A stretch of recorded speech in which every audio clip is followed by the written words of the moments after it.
Welcome, Wapham crew, and new listeners. Secure your tinfoil hats, buckle down tight, and hold on loosely as we soar over the rocky tops of the La Platas on a Rocky Mountain high, get sucked into the vortex of the Four Corners, and settle down snugly at mile marker 420 in colorful Colorado. It is Sunday, December 18th, Monday, December 19th. For those of you across the pond and beyond, good morning, good afternoon, and good evening to you, and welcome to We Are Paradox Media's Late Night in the Rockies. I am your host, Tessa TNT, and we are broadcasting live tonight from the Mile High Clubhouse. I'm so glad you can join us on one of our pre-holiday weekends. Next weekend, it's Christmas. Christmas. Are you guys ready? Are you prepared? I totally am not. I still have to decorate my tree. It's been a crazy year. But we got the tree up. It flickers, it dances, it does whatnot. It even plays music. It is pretty spendy, but I'd rather do that than cut down a poor tree every year. That would just make me feel terrible, although I do love the smell. It's so delightful. So if you're listening to us live right now, you may be listening to us on KPNL Radio, which you can find at KPNL Radio at kpnl-db.com. You may also be listening to us live on Spreaker under We Are Paradox Media. You can also find us on your free time, whether you're working it, or working out at Spreaker. And don't forget, it's We Are Paradox Media. So Spreaker, Twitter, Spotify, Apple Podcasts, Google Podcasts, iTunes, iHeartRadio, Facebook, Castbox, Tumblr, SoundCloud, TuneIn Radio, Deezer, Podcast Addict, Podcast Chaser, and Podvine. If you don't mind, please mosey on over to our YouTube under We Are Paradox Media. Please subscribe, like any video that you've listened to or watched, and leave us any comments below. Don't forget to include any guests that you would like us to try to have on the show. So tonight, unfortunately, Richard got the flu. Richard, I hope you're feeling better soon. That stuff's really been going around. It's been a pretty crazy year. My daughter, my oldest, and her poor little baby, my little grandson, Achichanka, they're both sick. But according to her, it was just like, for her, at least, only a 24-hour bug. So hopefully the baby feels better soon as well. And yes, he's even got some teeth coming in at the same time. So it's pretty sad. Hello, Jason. So yeah, we're also doing live videos now on Facebook. Tonight, I am hiding behind the scenes. Let's see, I might flick it on for a minute. Because I did get ready, but then come to find out that Chris, his power went out. So, not fun at all. Power's out, there's the flu, there's all kinds of stuff going on. It's insane. There's insanity running amok. Oh, I forgot something down here. What the heck? Let's see, where did it go? So tonight, instead of having Memphis Empath Paranormal on this evening, we're going to be doing story time. I love story time. Here, let me grab my flashlight. I am not finding what I'm looking for down here. Hello? Anybody home? All right, there we go. So I'm all elfed up. I got my pendulum. Not pendulum. What are they called, those things on the Ouija board? Oh, shnikes. I can't think. Brain fart. I have all the timers. All right, so let's see. I need to start my story time music. Makes it creepier. Creepy crepes. Turn it down a smidge. Dee dee dee dee dee dee dee. Making an even 56. So this is Real Hauntings. True American Ghost Stories by Hans Holzer. I actually inherited this book from my grandpa Frank, aka Grandpa Cookie. Thank you, Grandpa Cookie, for the awesome book. I've really been digging it so far. It's been awesome. After we read through this, during the third hour, we'll be doing Reddit ghost stories. But yes, let's away, shall we? The Ghost on Cape Cod.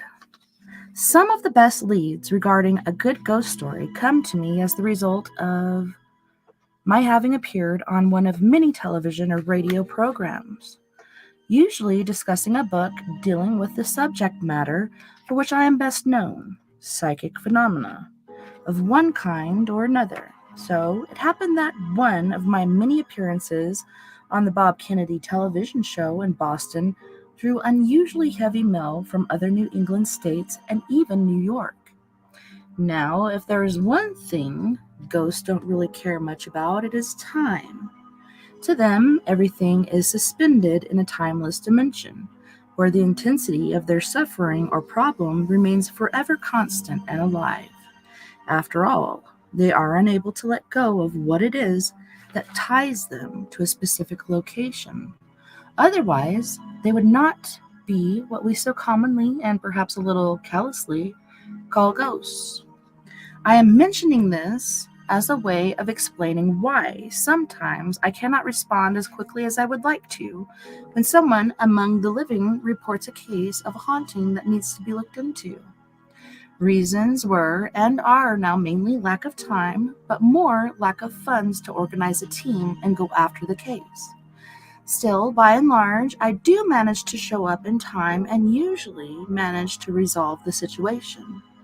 Thus it happened that I received a letter dated August 4th, 1966, sent to me via station WBZ-TV in Boston from the owner of Captain Gray's Smorgasbord, an inn located in Barnstable in Cape Cod.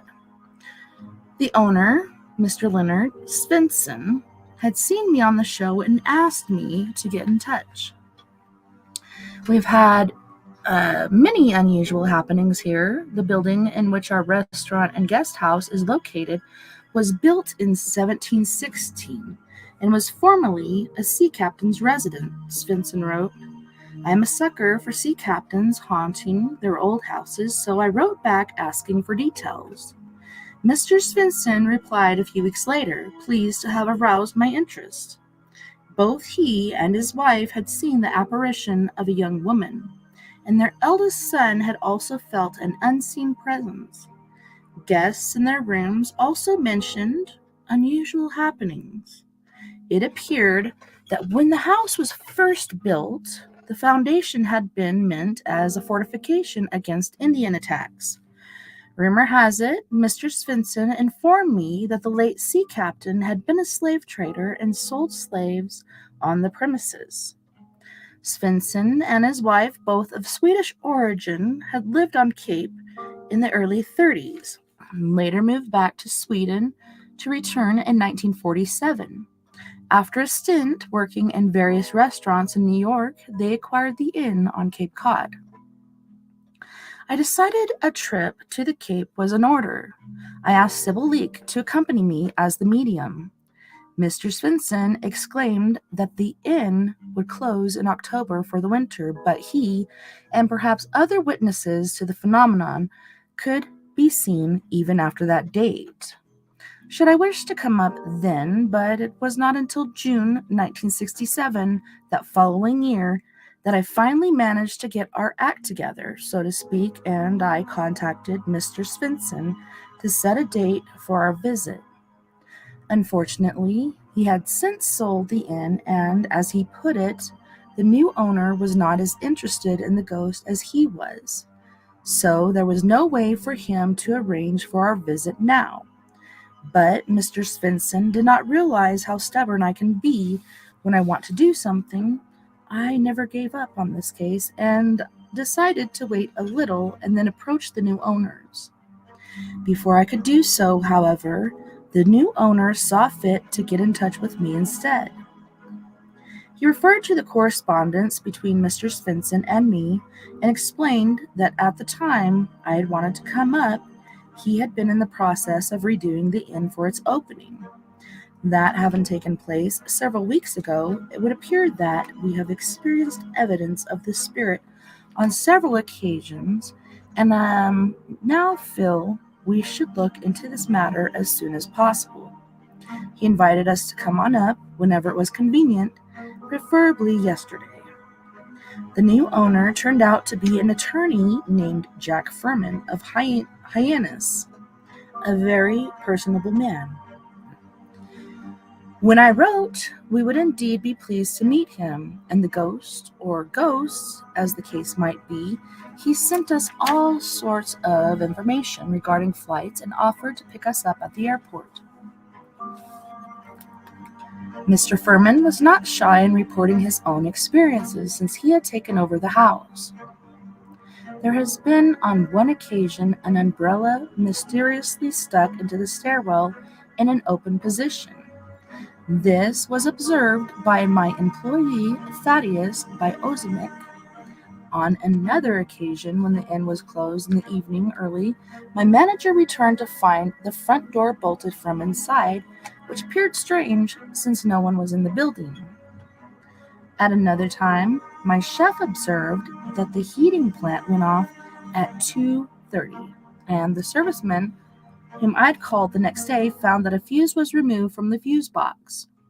At 2:30 in the morning, obviously no one that we know of was up and around to do this.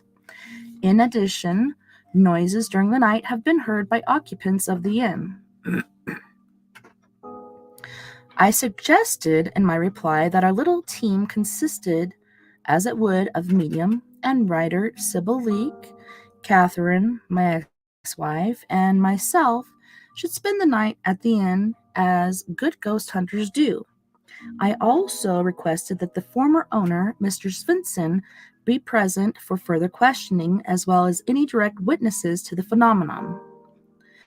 On the other hand, I delicately suggested that no one not connected with the case should be present, keeping in mind some occasions where my investigations had been turned into entertainment by my hosts to amuse and astound neighbors and friends.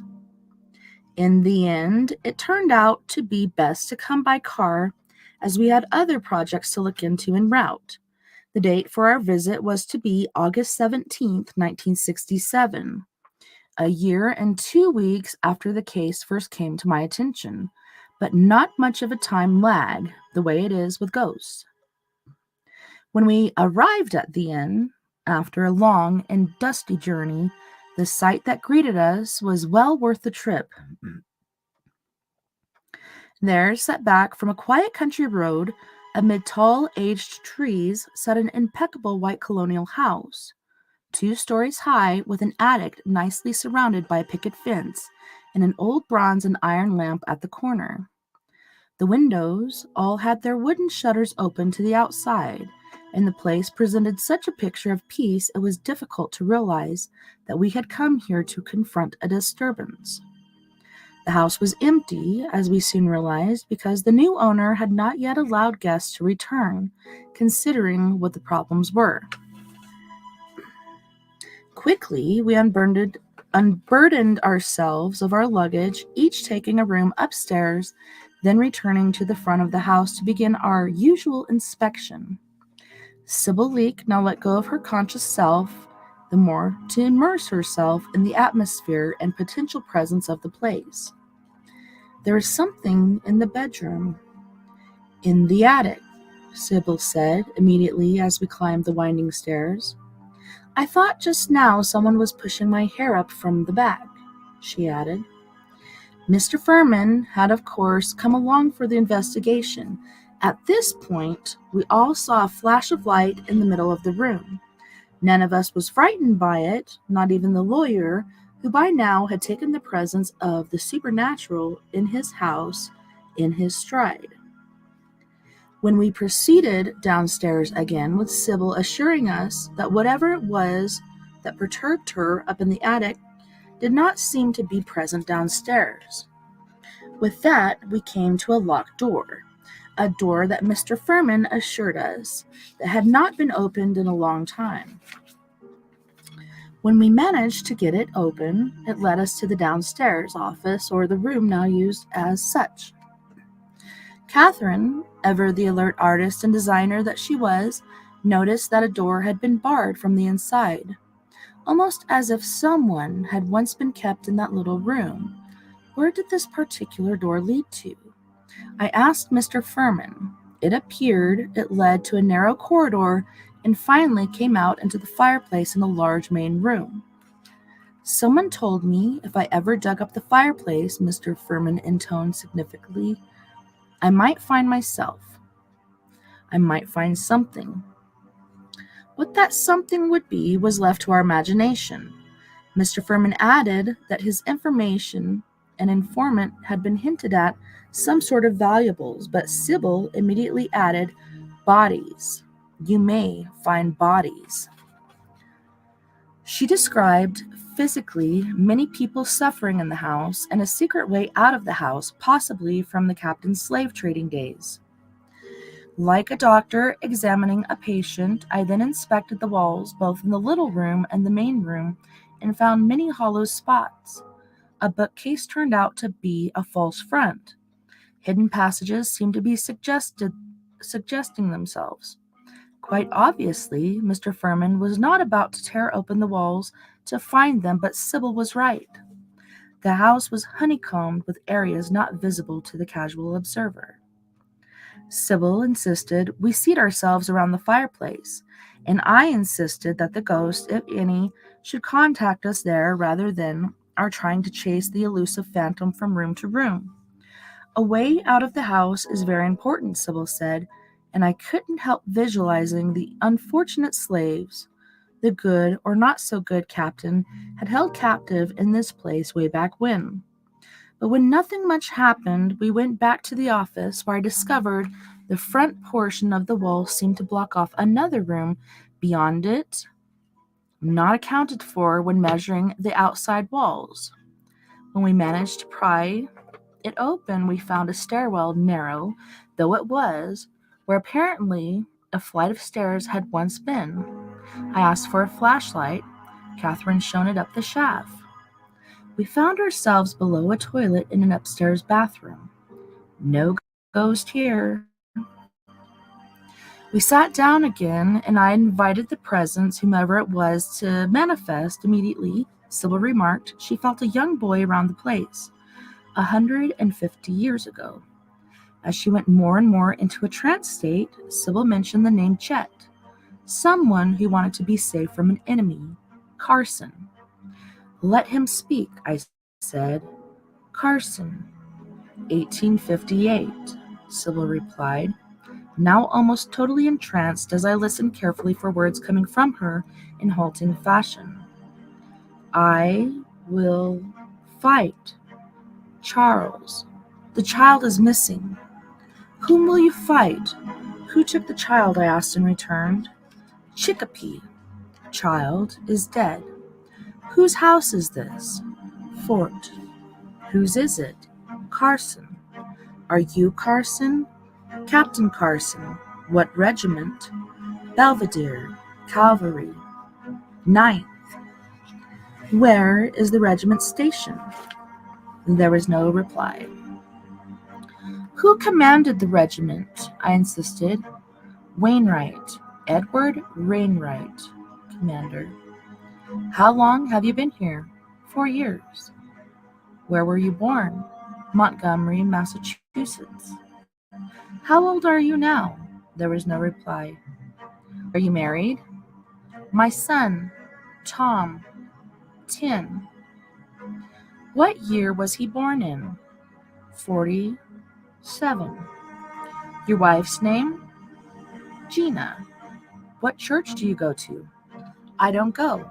What church do you belong to?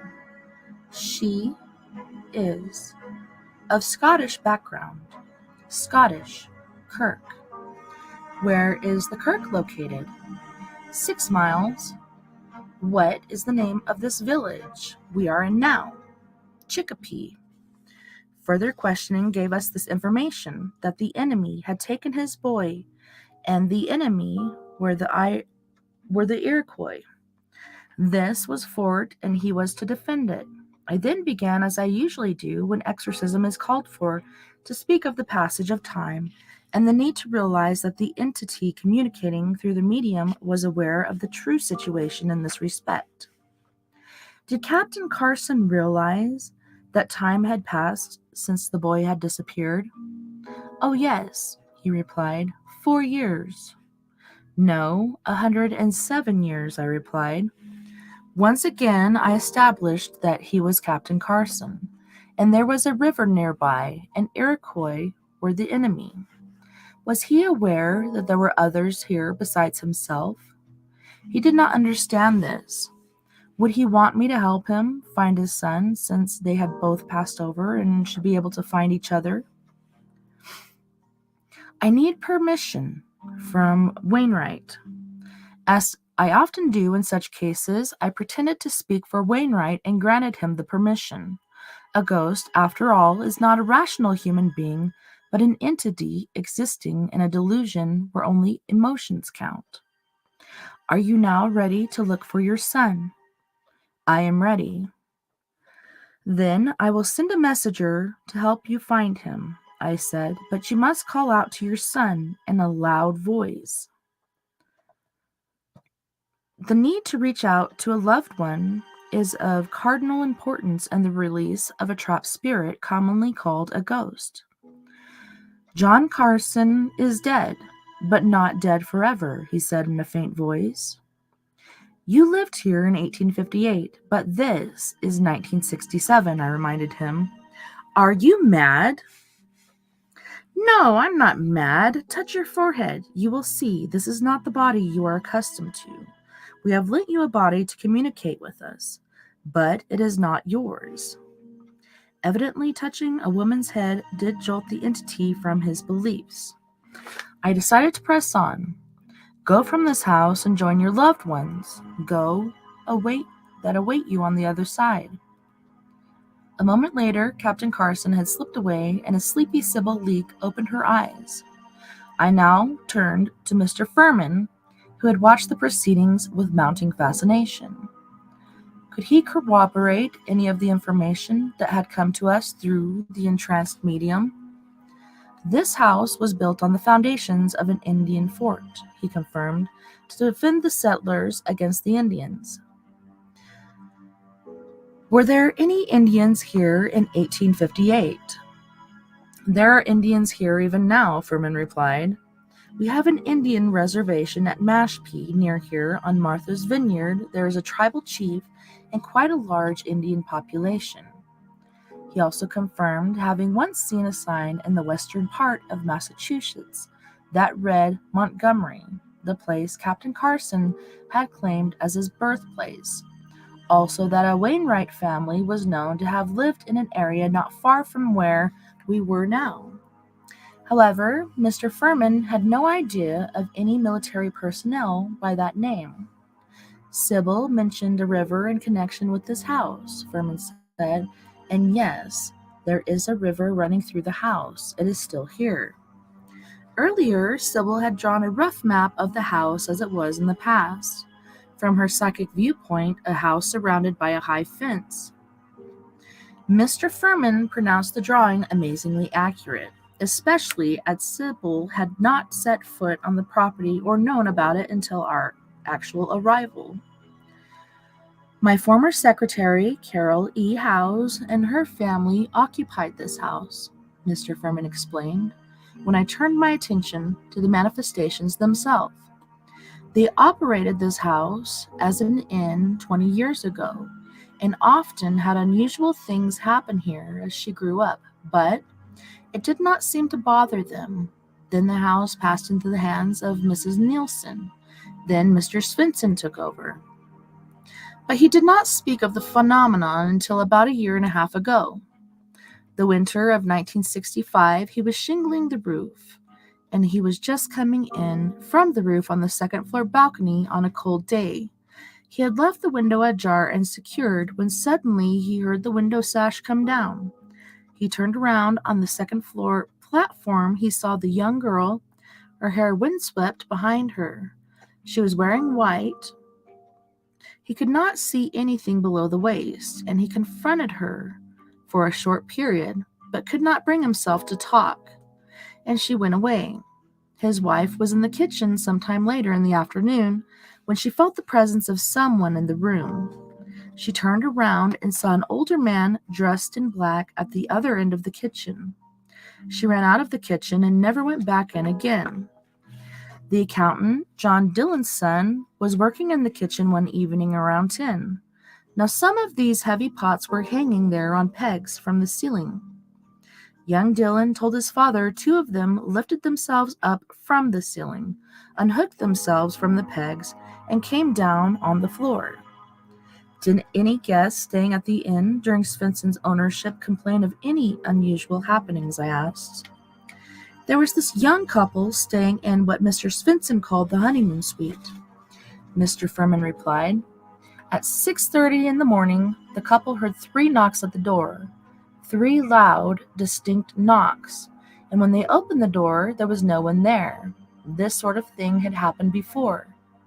Another case involved a lone diner who complained to Svensson that someone was pushing him from his chair at the end of the table in the dining room onto another chair.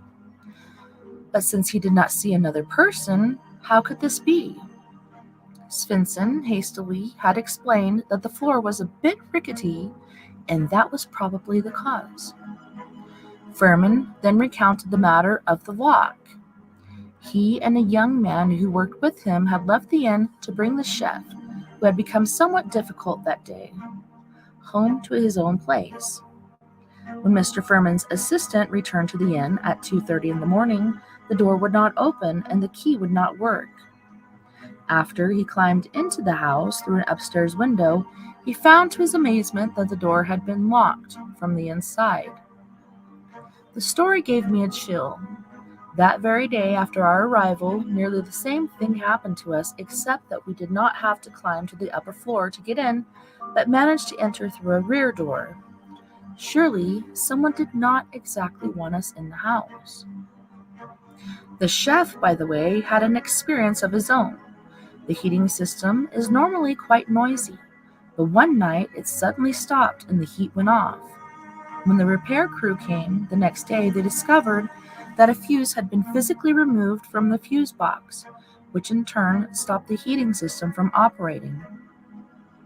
The house was securely locked at that time, so no one from the outside could have done this. The famous case of an umbrella being stuck into the ceiling of the upstairs hall was confirmed by the brother of the young man, Mr. Bookstein, living in the house. He also pointed out to us that the Chicopee Indians were indeed in this area, so Sybil's true trance utterances made a lot of sense. There was an Indian uprising in Massachusetts as late as the middle of the 19th century, he confirmed, giving more credence to the date, 1858, that had come through Sybil. Was the restless spirit of the captain satisfied with our coming? Did he and his son meet up in the great beyond? Whatever came of our visit, nothing further has been heard of any disturbances at Captain Gray's smorgasbord in Barnstable.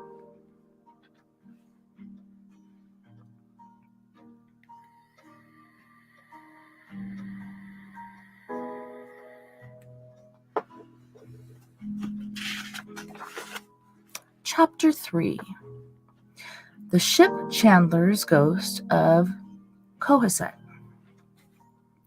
There are many haunted houses people can visit if they so desire.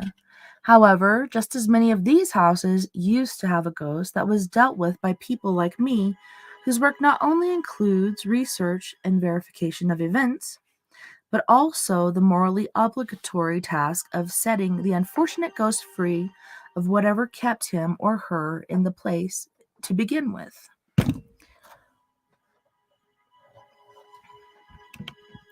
In some cases, an attempt may have been made to deghost a place, but for some reason, the manifestations are still evident.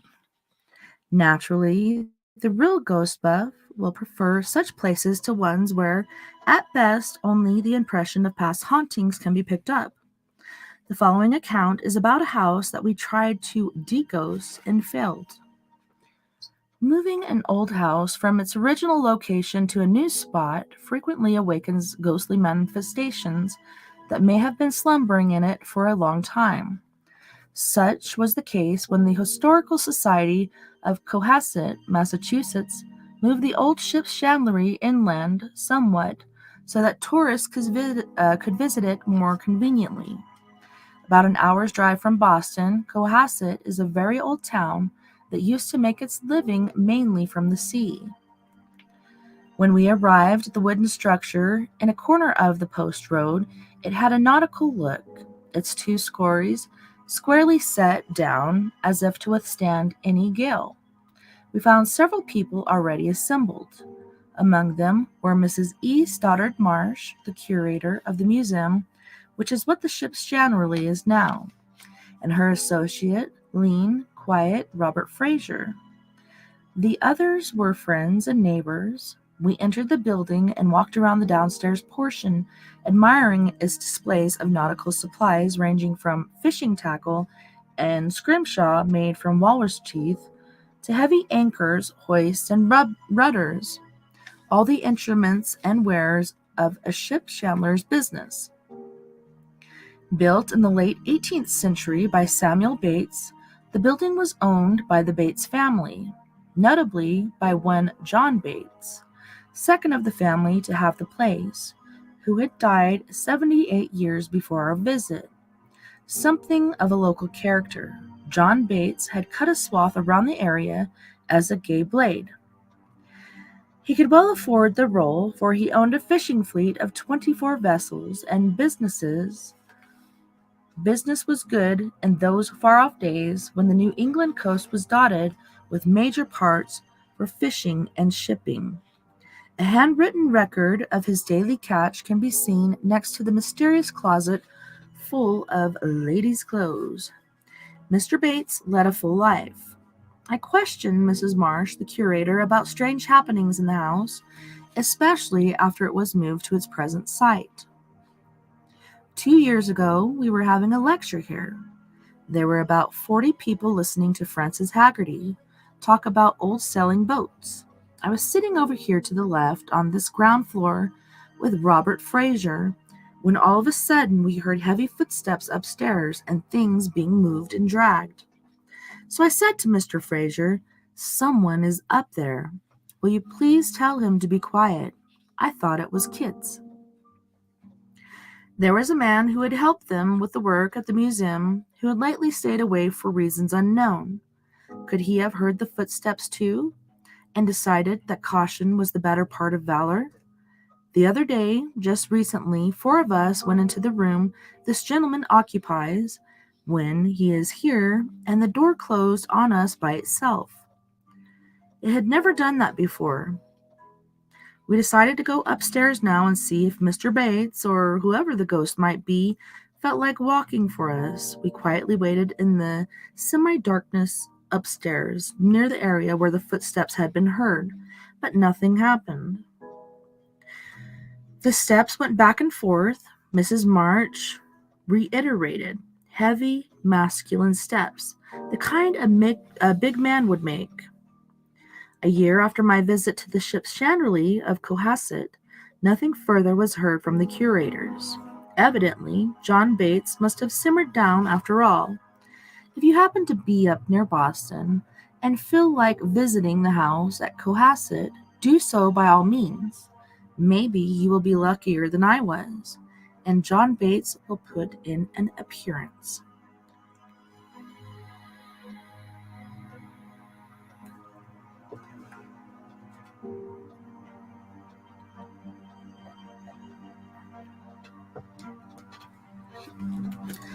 Chapter 4: Young Ireland and the Ghost of the Admiral. It is a known fact that children sometimes have ghostly encounters where adults cannot see or hear a thing. Perhaps this is so because young people are not yet conditioned to believe or disbelieve in things, and instead follow their own instincts more fully. In any event, the following case occurred when our chief witness was still very young. The Jacobson family was a lovely summer home in Whitfield. That's in New Hampshire. The house stands in a secluded part of the forest at the end of a narrow, winding driveway lined by tall trees with a wooden porch surrounding it on 3 sides. The house itself rises up 3 stories and is painted white in the typical New England manner. The house was called Missin Top by its original owner and builder. I questioned Erland Jacobson, who was an instructor at Goddard College, about his experiences in the old house. When my parents decided to turn the attic into a club room where I could play with my friends, Jacobson began, they cut windows into the wall and threw out all the possessions of the former owner of the house they had found there. I was about 7 at the time. Soon after, footsteps and other noises began to be heard in the attic and along the corridor stairs leading toward it. But it wasn't until the summer of 1955 that I experienced my first really important disturbance. The summer we slept here for the first time in this room, 1 flight up, and almost nightly we were awakened by noises or could not sleep, waiting for them to begin. At first we thought they were animal noises, but they were too much like footsteps and heavy objects being moved across the floor, overhead, and down the hall. We were so scared we refused to move in our beds or turn down the lights. But I did not know of the tradition that the house was haunted. Did you not? I asked. Yes, I grew up with it. All I knew was what I had heard from my parents. The original owner and builder of the house, an admiral named Hawley, and his wife were both most difficult people. The admiral died in 1933, and in 1935, the house was sold to my parents by his daughter, who was then living in Washington. Anyone who happened to be trespassing on his territory would be chased off it, and I imagine he would not have liked our throwing out his sea chest and other personal possessions. Any other experience besides the footsteps? About 4 years ago, Erland Jacobson replied, my wife and I, and a neighbor, Shepherd Vogelsang, were sitting in the living room downstairs and discussing interpretations of the Bible. I needed a dictionary at one point in the discussion and got up to fetch it from upstairs. I ran up to the bin here in front of this room, and there were no lights on at the time. I opened the door to the club room and started to go up the stairs. Then suddenly I walked into what I can only describe as a warm, wet blanket. Something that touched me physically, as if it had been hung from wires in the corridor. I was very upset, backed out, and went downstairs.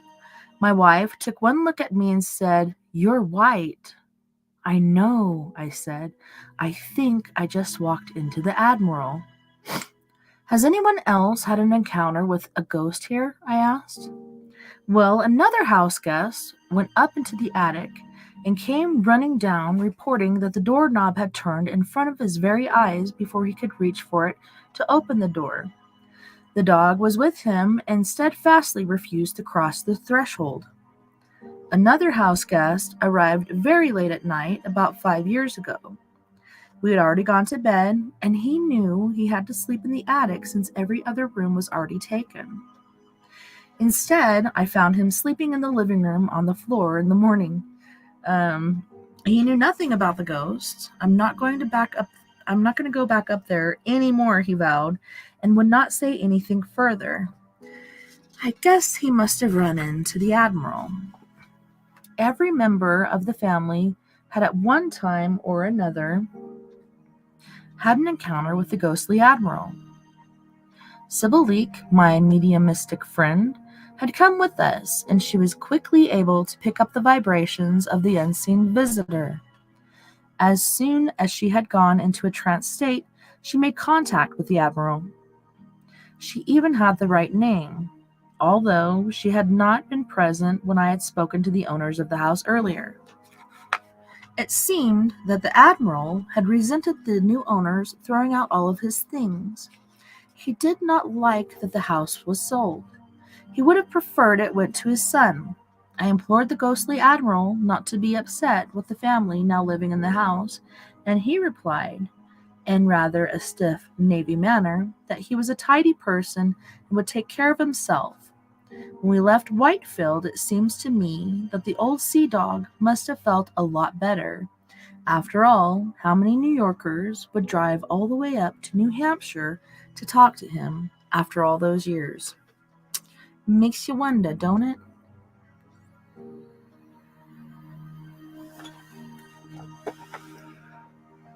Alright, so I'm going to check the sound really quick. Looks like it's going good. Yep, bouncing over here. Indeed. Hope you guys are enjoying the story. Part 2, Ghosts in New York State. Chapter 5, A Staten Island Ghost. Some of the best reporters of ghostly experiences are young people, anywhere from age 10 on up. Teenagers between 12 and 18 are also particularly likely to actually experience some phenomenon, such as poltergeists or other ghostly manifestations, because of their physical energies. Such was the case in a certain old house in Staten Island, New York. I received a letter from Carolyn Westbow, whose aunt, Mrs. Carol Packer, had lived in a house on Staten Island where a poltergeist had also taken up residence. Poltergeists are ghosts who like to make noises or move objects around. Carolyn's aunt had since moved to upstate New York, so I asked the new owner of the house, a family by the name of Goats, for permission to visit. What I liked about Carolyn Westbow was the fact that she was 17 and very serious, was that she herself was doubtful about her experiences and wondered if they weren't all due to imagination or, as she put it, self-delusion. But deep down, she knew she was psychic and had already accepted this knowledge. When was the last time you were at the house on Henderson Avenue, Carolyn? I asked. The last time I was at the house was in January of 1965, she answered. My aunt was in the process of moving out, and the house was in an uproar. I stood against the wall and watched the proceedings. My left side was turned to the wall, and I was reminiscing about the wonderful times I had on New Year's Eve, and somehow smiled to myself. All of a sudden, my right side, the right side of my head, felt very depressed, and a feeling of great despair came over me. I felt like wringing my hands and was very distraught. It only stayed with me a few moments, but I had the distinct feeling of a woman who was very worried. And I can also feel something or someone pressing against the right side of my head. And then I saw a mist in the large downstairs dining room of the house. A mist. What sort of mist? It had a shape rather tall and thin. It did not have a face and looked kind of ragged, but I did see hands wringing. Carolyn had told her aunt about her uncanny experience, even though she was afraid she would be laughed at. Her own family had pooh-poohed the whole thing, and Carolyn did not like to be laughed at, especially when she knew she had seen what she had seen. But her aunt did not laugh. She too had observed the mystery shape when she was alone in the house, yet she had always felt great comfort with the ghost, whoever it was. It was then that Carolyn learned about the poltergeist. I almost said poltergeist. Most annoying poltergeist is a poltergeist. So it was then that Carolyn learned about the poltergeist on Henderson Avenue. Objects were moving by themselves, her aunt admitted, such as things falling from a table and other objects that hadn't been touched. On one occasion, she heard a loud crash downstairs. The house had 3 stories and found a freshly baked pie upside down on the floor. She had placed it far back on the shelf in the pantry. Pots and pans around the pie had not been touched, and no trucks were passing by outside that might account for the vibration that could have caused the pie to fall. There had been nobody else in the house at the time. The aunt, Carol Packer, had never accepted the idea of a ghost, and yet could not offer any explanation for the strange happenings in the house. Have you had other experiences of a psychic nature? I asked the young girl. Nothing really great, only little things such as knowing what my teacher would ask the next day, or what people are wearing when I talk to them on the telephone, or I dream about them. I see things happening, and a week later or so, they do happen. Carolyn and her aunt had looked into the history of the house. They found that 3 families had lived in the house prior to Mrs. Packer's stay, and a woman had even dropped dead on the front porch. They never knew her name or anything else beyond this bare fact. There the matter stood when our little expedition, consisting of Sybil Leek and myself, book editor Evelyn Grippo, and CBS newscaster Lou Adler and his wife, arrived at the Victorian structure where the ghost was presumably awaiting us. Mr. Adler brought along a CBS radio car and an engineer by the name of Leon, who we almost lost on the way over the Verrazano Bridge. It was a humid Sunday evening in May of 1965. 15 people had assembled at the Goats's to celebrate some kind of anniversary, but I suspect they were very curious about our investigation as an addition and added attraction. We could hear their voices as we mounted the steep wooden steps leading to the house from Henderson Avenue, a quiet street lined with shade trees. While the CBS people set up their equipment, I politely put the celebrants into the front room and collected those directly concerned with the haunting around a heavy oak table in the dining room on the first floor of the study in the sturdy old house. Carolyn Westbow, her younger sister Betsy, Mr. and Mrs. Goats, their son, and a married daughter, Mrs. Grippo of Ace Books, the Adlers, and I formed a circle around the table. I had asked Sybil to wait in another room where she could not possibly overhear a single word that was said in the dining room. Afterward, skeptical reporter Lou Adler admitted that unless she had some sort of electronic listening device by which she could listen through walls, or unless you and Sybil set this up to trick everybody, there was no alternative explanation for what occurred this evening. Needless to say, we did not use electronic devices. Sybil could not hear anything, and neither she nor I knew anything of what would happen later. As soon as Sybil Leek was out of earshot, I started to question the witnesses among those present. Carolyn Westbow repeated her testimony given to me earlier. I then turned my attention and my microphone to Betsy Westbow. Betsy had been to the house a number of times. Had she ever felt anything unusual in this house? One time I walked in here, the serious young girl said in response. My mother and my cousin were in the kitchen downstairs. In the rear of the house, I walked into the hall. It was dark, about sunset, and I suddenly felt as if someone were staring at me, just looking at me. I was sure it was my cousin, so I asked him to come out. He had played tricks on me before, but he wasn't there. And I went into the kitchen, and he had not left it at all. Any other experiences bordering on the uncanny? I asked. This 15-year-old girl was calm and not at all given to flights of imagination, and she struck me as mature beyond her years. The time my aunt moved out, I was here, too. I felt as if someone were crying, and I wanted to cry with them. I was just walking around then, and it felt as if someone were next to me, crying and saying, "What's going to happen to me?" Betsy had also had psychic experiences in her young life.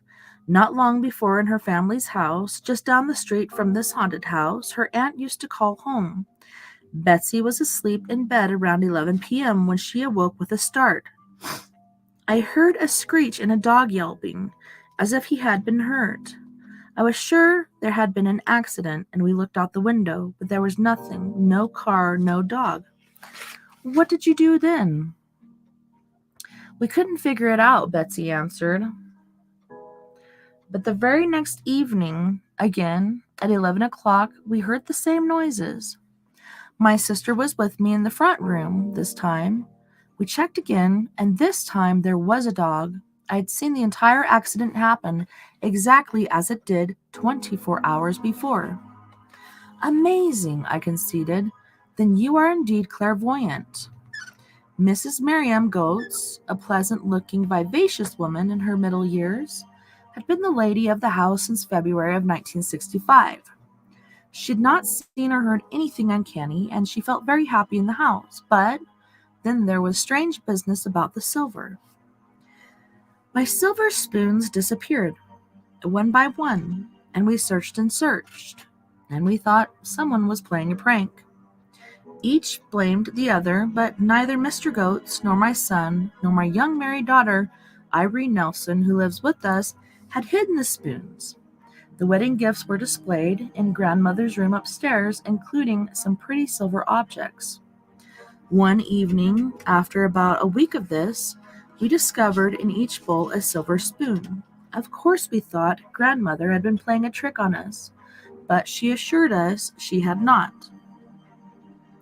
The rest of the spoons turned up in the drawers of the room, carefully hidden in many places.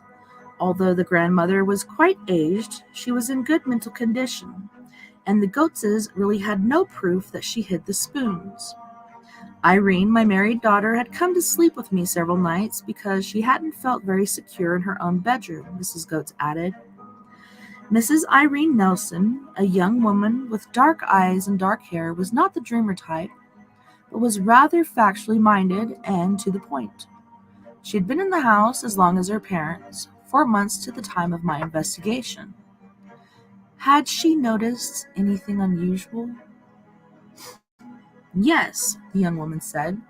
One night I was sitting at the kitchen table with 2 friends of mine, and as we sat there and talked, some screws were falling to the floor from the kitchen table, by themselves, one by one. My friends left. I got up to gather my things, and the table collapsed behind me. One of its legs had come off by itself, but the table was not wobbly or any of the screws loose. Just before we used it, or we would have noticed it. There was nobody else in the house who could have loosened the screws as a prank either. And poor grandmother can't be blamed for it either, I added. The octogenarian did not get around very much anymore. Anything else? I asked crisply. One night, about 4 in the morning, Mrs. Nelson said, I woke up with a sudden start, and I opened my eyes and could not close them again. Suddenly, I felt pinprickles all over my body. I felt chilly. I felt there was someone in the room I could not see. I heard a strange sound seemingly outside, as if someone were sweeping the sidewalk. This was in my bedroom directly above the living room. The feeling lasted about 10 minutes, and I just lay there, motionless and frightened. I had several bad nights after that, but that first time was the worst. Have you ever felt another presence when you were alone? Yes, I have, in different parts of the house. The house, along with the building next door, was built in the turn of the century. It was Victorian in architecture and appointments. Heavy wooden beams, many small rooms on the 3 floors, high ceilings, and stolid staircases characterized the house on Henderson Avenue. It was time to bring Sybil Leek into the dining room and start the trance. Had anything happened to her while she was waiting outside the kitchen? Sybil seemed somewhat upset, a very unusual state for this usually imperturbable psychic. I was standing by the refrigerator, she reported, and the kitchen door opened about 2 inches. It disturbed me, for I did not want anyone to think I was opening the door to listen. There was someone there, I felt, and I could have easily gone into trance that moment, but fought it as I never do this without you being present. Imagine a ghost too impatient to wait for the proper signal. I wanted to run outside, but restrained myself, Sybil added. I never moved from the spot near the refrigerator. I was terrified, which I rarely am. We sat down, and soon Sybil was in a deep trance. Before long, a faint voice made itself heard through Sybil's lips. What is your name? I asked. Anne Meredith. It came with great difficulty of breathing. Is this your house? Yes, I want to get in. I live here. I want to get in. What's wrong? I have heart trouble. I can't get up the steps. Sybil's breathing was heavy and labored. How long have you lived here? 35. What year did you move in? 22. Were you alone in this house? No. James? These steps. James. Son. What is it you want? I can't stay here. Want to get in. The steps. Can't get to the door. Door must be opened. How old are you? 52. Where did you go to school? Nearby, Connecticut. Your father's name? Johannes. Mother's? Marguerite. Where were you baptized? Derby. My lips are sore. I bite them. I have pain in my heart. I started to explain her true status to her. You passed out of the physical life in this house, I began. It is no longer your house. You must go on and join your family, those who have passed on before you. Do you understand? She did not. I have to get up the stairs, she mumbled over and over again. As I repeated the formula I usually employ to pry an unhappy ghost away from the place of emotional turmoil in the past, Sybil broke out of trance momentarily, her eyes wide open, staring in sheer terror and lack of understanding at the group. Quickly, I hypnotized her back into the trance state, and in a moment or two, the ghost was back into control of Sybil's voice apparatus. Heavy tears now rolled down the medium's cheeks. Obviously, she was undergoing a great emotional strain. Well, on that note, boys and girls, we do have to go to our first music break, and we have a pretty good one, I must say. Let me get over here to Spreaker. That's where my list is. So we have Griff from Toronto, Canada, with Let Freedom Ring.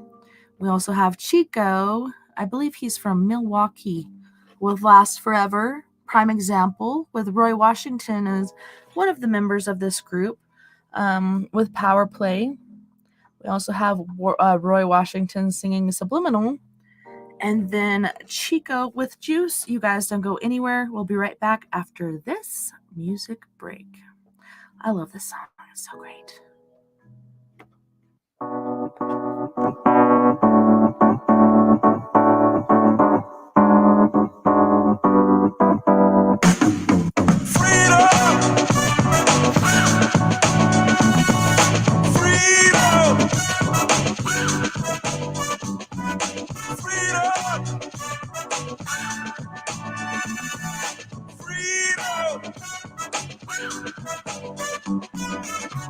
Okay, yo, here's the scoop. You can still be a slave, yo, whipped and loop. That's the truth. Got big houses, nice cars. That's real cute, but that doesn't mean nothing. You ain't free to choose. When I say free to choose, no alarm clock, don't gotta hit the snooze. The world is backwards. I'm so confused. They say freedom of speech, but when you speak your mind, they blow a fuse. Just being honest, common sense and common. It's kind of ironic. My freedom, recently bought it. Now I'm a target. If I do the wrong thing, don't say the wrong thing. Come on, man. Let freedom ring. Yeah.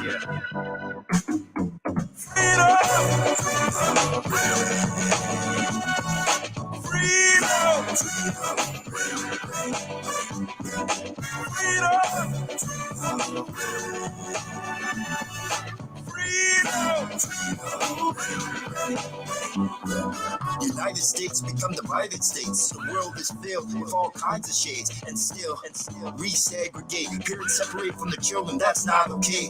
We should be free to laugh and play. Do it now before you pass away. Fight for what's right, enough for everybody to get a piece of the pie. Brainwash, social media full of lies. Go to work, pay bills, then you die. Need a breakaway, guns, get rid of the AKs. Our ancestors paved way since the slave days, but we still hurting. Carry that burden. Stop playing victim, beat the system. Love is love, it should be shown. Can't grow unless you leave your comfort zone. This I know, I learned all this from the mentorship. Kids don't know what independent is. Take advantage what your parents did. Go against the grid, you have to. Like going to the bathroom, learn the right songs. Cause of Matthew, liberty like statue. They call now the present, cause it's a gift. It should be cherished, lasting fearless, not hearers. All thanks to my parents' parents. Now, love the last name every time that I hear it, cause I know what it represents. Climb the fence, so now I got freedom. Such a beautiful thing. Freedom. Such a wonderful thing. Freedom. Such a beautiful thing. Freedom. Such a wonderful thing. Freedom.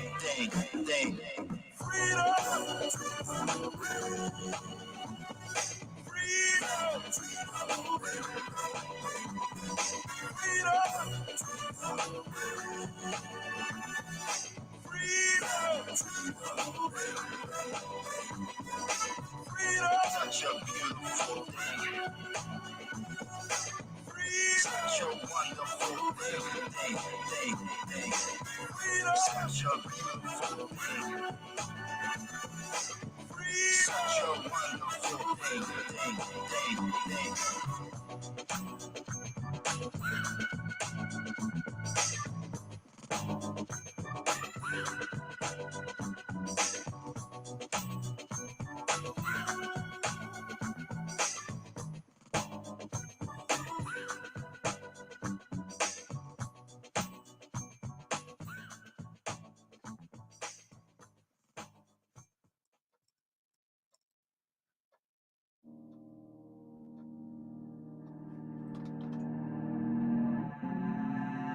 Last forever. The rain never.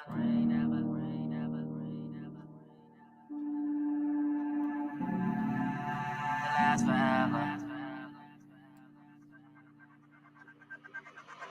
The rain never lasts forever. The rain never lasts forever. The rain never lasts forever. The rain never lasts forever. I know it's station. You're tired of the game. You're tired from all the hurt. You're tired from all the pain. Put your trust in all these lames, but that wasn't your aim. Hide they true colors down the line, them change. They words don't meet they actions. Loyalty what they lacking. Tell them to stop the slacking. Mama, you know nobody's practice. The rain never lasts forever. The rain never lasts forever. The rain never lasts forever. The rain never lasts forever. I swear to God, I know these ruthless. What type of king will make their queen look stupid? Childish games when I'm grown. You want somebody you can call your own. Different than your phone. When you asking me, act like you wrong. Your heart say stay when your patience gone. When y'all together, you still feel alone. Yeah, the rain never lasts forever. The rain never lasts forever.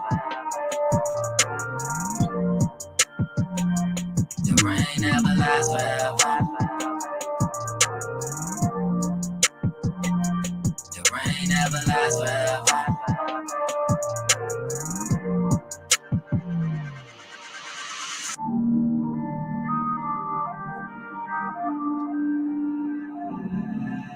Last forever. The rain never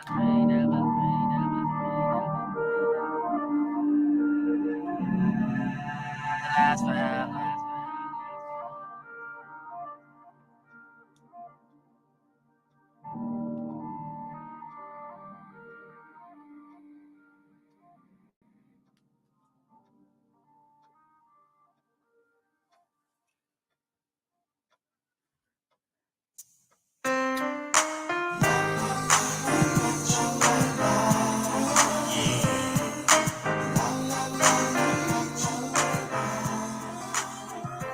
Once upon a lifetime, was a man in the hood.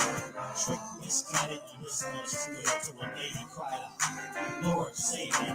Teach me the lessons of life once you reach it. Because I tried everything under my hat, and I found all my plans were pierced in the right. I need a hero. For real life to come around me, to step in, receive me, and deliver a power of life. Something to raise my head from the dust. It's the must. I find someone whom I can trust. I must grow in knowledge. Live what I learn. I'm so glad to meet you. Yo, my name is Vernon. Lead me any way that you would, and I'll share. I need your power play.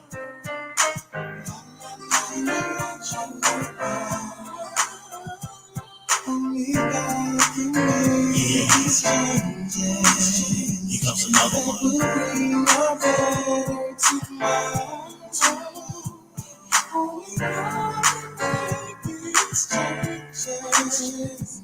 For his eyes on the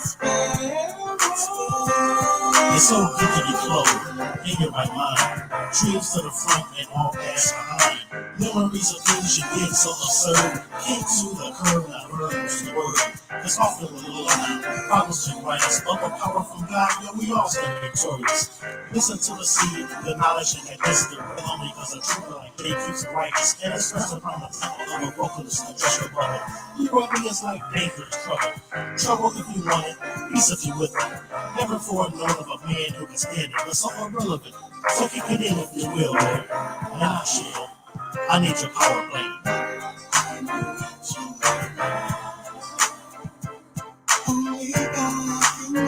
Yeah. Here comes another one.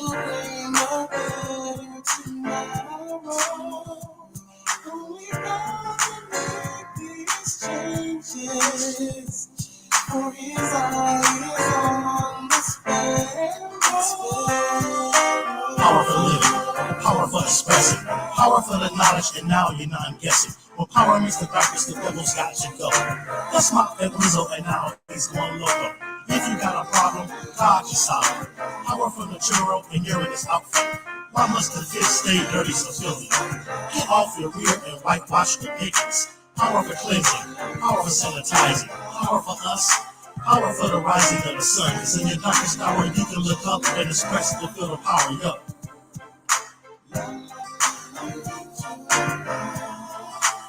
I need your power play.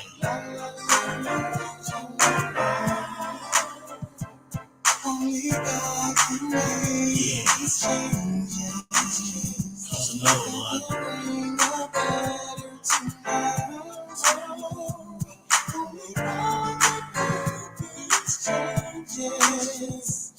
For his eyes on the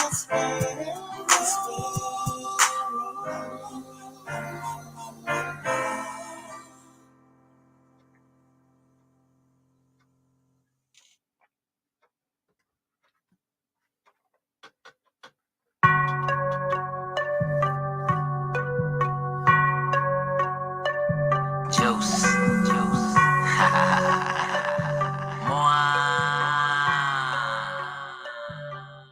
Get a vibe.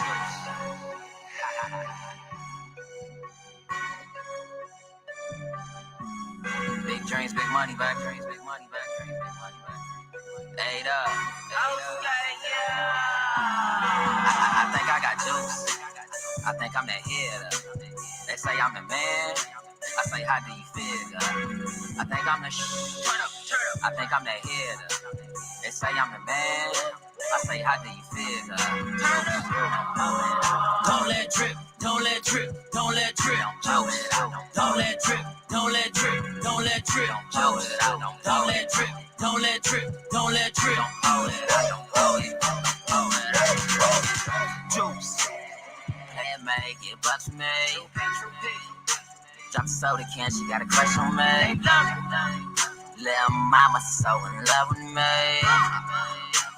Even Todd look up to me. Look, but it never mattered. Got these haters pissed. I control it bladder, come across it.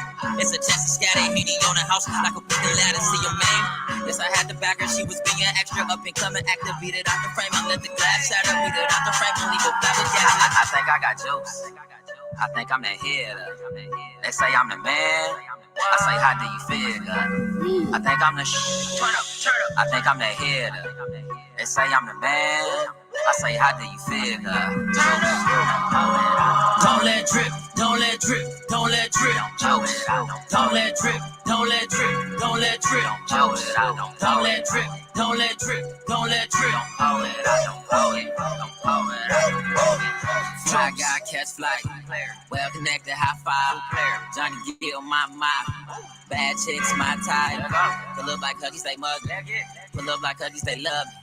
Pull up like huggies, cause I'm the MC Hammer can't touch. Off that Biffin hen like I slice a chicken, I was practicing. I'm a mathematician, call me Michael Bibbins. I'm a new addition, not a Buddhist. Don't true religion, yeah, I spit a lot. Like my tooth is missing, and she gave me. Now her roof is missing, I'm the bomb, baby. Now the proof is sticking, we calm, baby. In a new dimension. I think I got juice. I think I'm that hitter. They say I'm the man. I say, how do you feel? I think I'm the I think I'm that hitter. They say I'm the man. I say, how do you feel? Don't let drip, don't let drip, don't let drip. Don't let drip, don't let drip, don't let drip. Don't let drip, don't let drip, don't let drip. Jokes.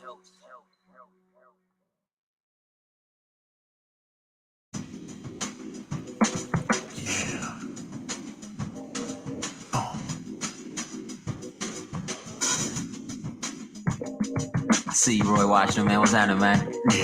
Come on. Yeah.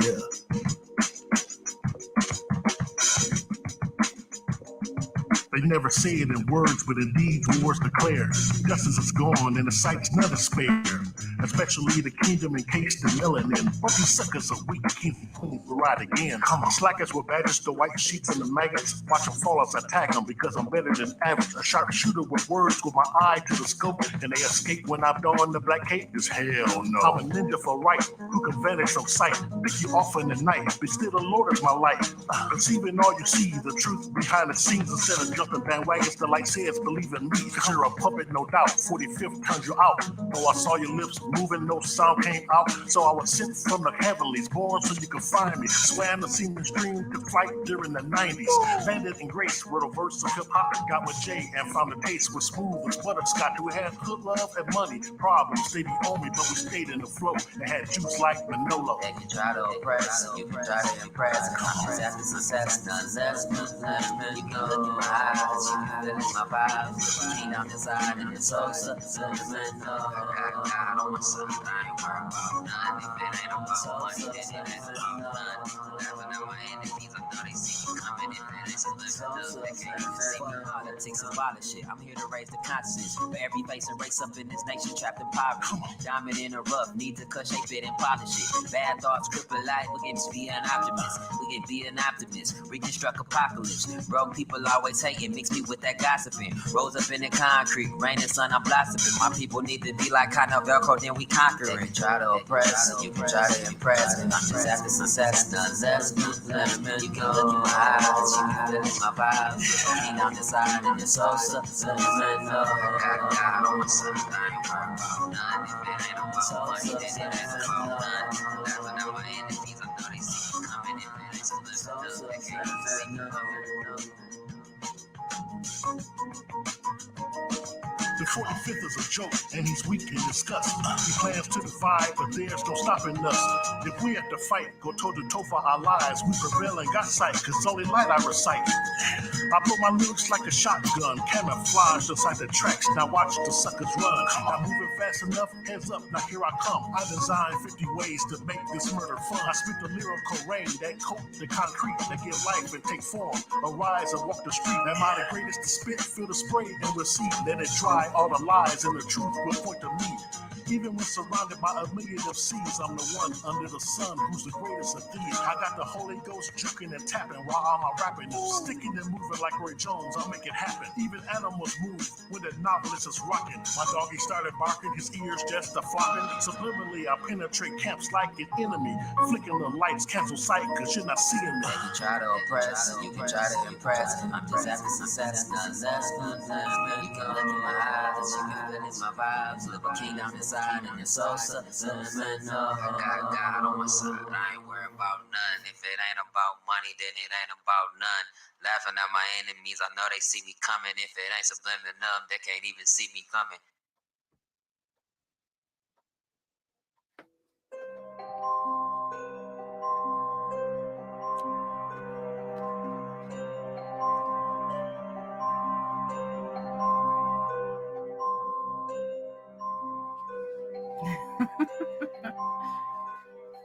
So we're going to continue with this story. Go over here and turn down this track a little. Gotta turn it down a smidge. It's a bit robust.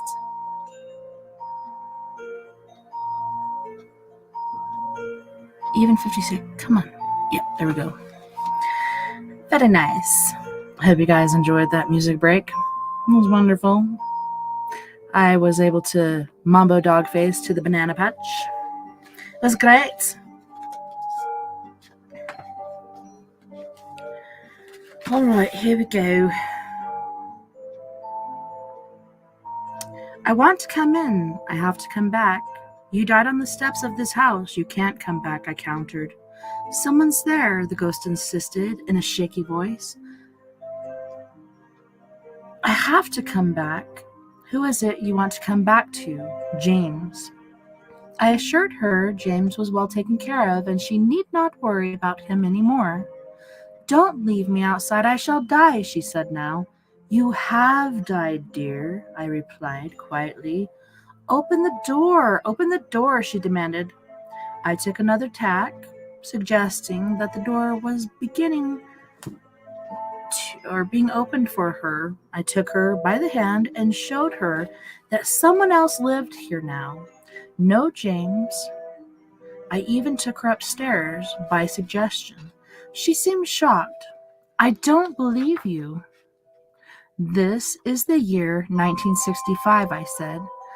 55. No, 65. There was disbelief. Then she complained that a dog kept her up and also mentioned that her mother was living upstairs. What was the dog's name? Silly dog. Franz. A dog named Franz was quite unusual, even for a ghost, I thought. Still, people do like to give their pets strange names. The Goetses had named their aged spaniel Happy, and I had never seen a more subdued dog in my life. Why was she afraid of the dog, I asked the ghost. I fall over him, she complained. My heart. Dog is to blame. But this happened in 1955, you say? Happened today, she answered. To a ghost, time stands still. She insisted this was 1955. I strongly insisted it was 1965.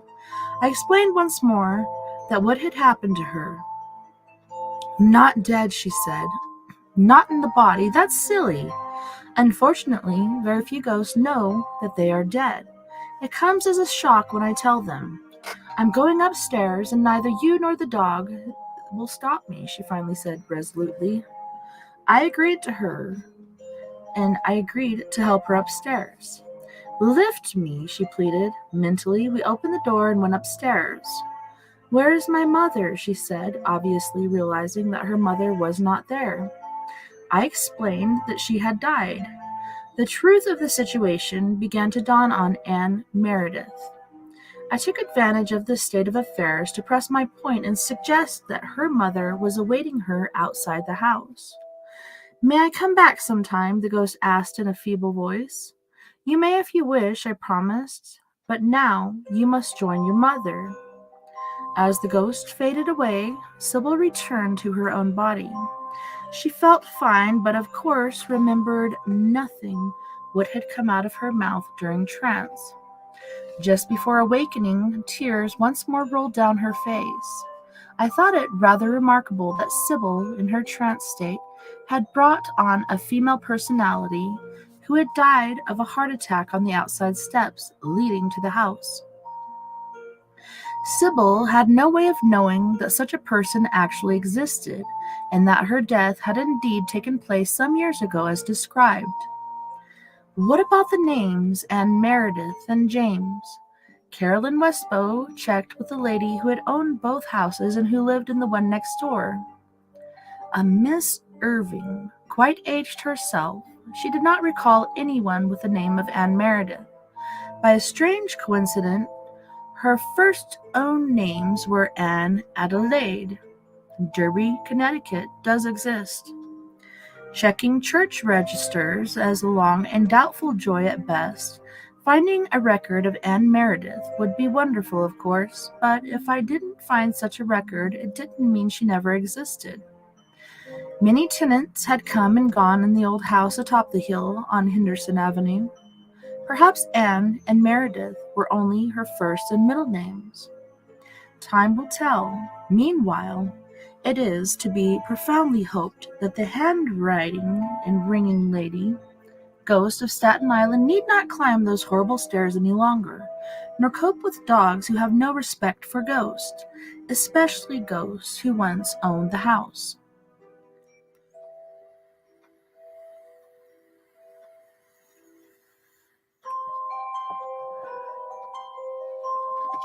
Chapter 6. Yes. The Ghost of Lady Parishioner. Despite the fact that most religious faiths and their clergy take a dim view of ghosts and hauntings, there are many recorded cases of supernormal goings-on in churches and cemeteries. One such place of worship is New York's famed Old St. Mark's in the Bowery Church. Bowery, located at the corner of 2nd Avenue and 10th Street. Originally the site of a chapel erected in 1660 by Peter Stuyvesant from the Dutch settlers of New Amsterdam, became the governor's burial ground in 1672. The Stuyvesant vault was permanently sealed in 1953 when the last member of the family had died.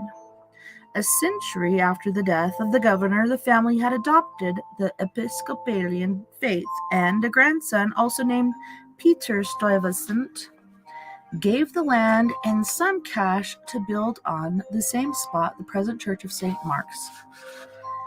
It was completed in 1799 and has been in service continuously since. No major repairs, additions, or changes were made in the building. The surrounding neighborhood has changed a great deal, although it was once a highly respected one. But even in the confines of the Bowery, there is a legend that St. Mark's is a haunted church. If nothing else, it effectively keeps the neighborhood's colorful alcoholics at a distance. I talked to the Reverend Richard E. McEvoy, later Archdeacon of St. John's, but for many years rector of St. Mark's, about any apparitions that he or others might have seen in the church. Legend, of course, has it that old Peter Stuyvesant rambling about now and then. The Reverend proved to be a keen observer and quite neutral in the matter of ghosts. He himself had not seen anything unusual, but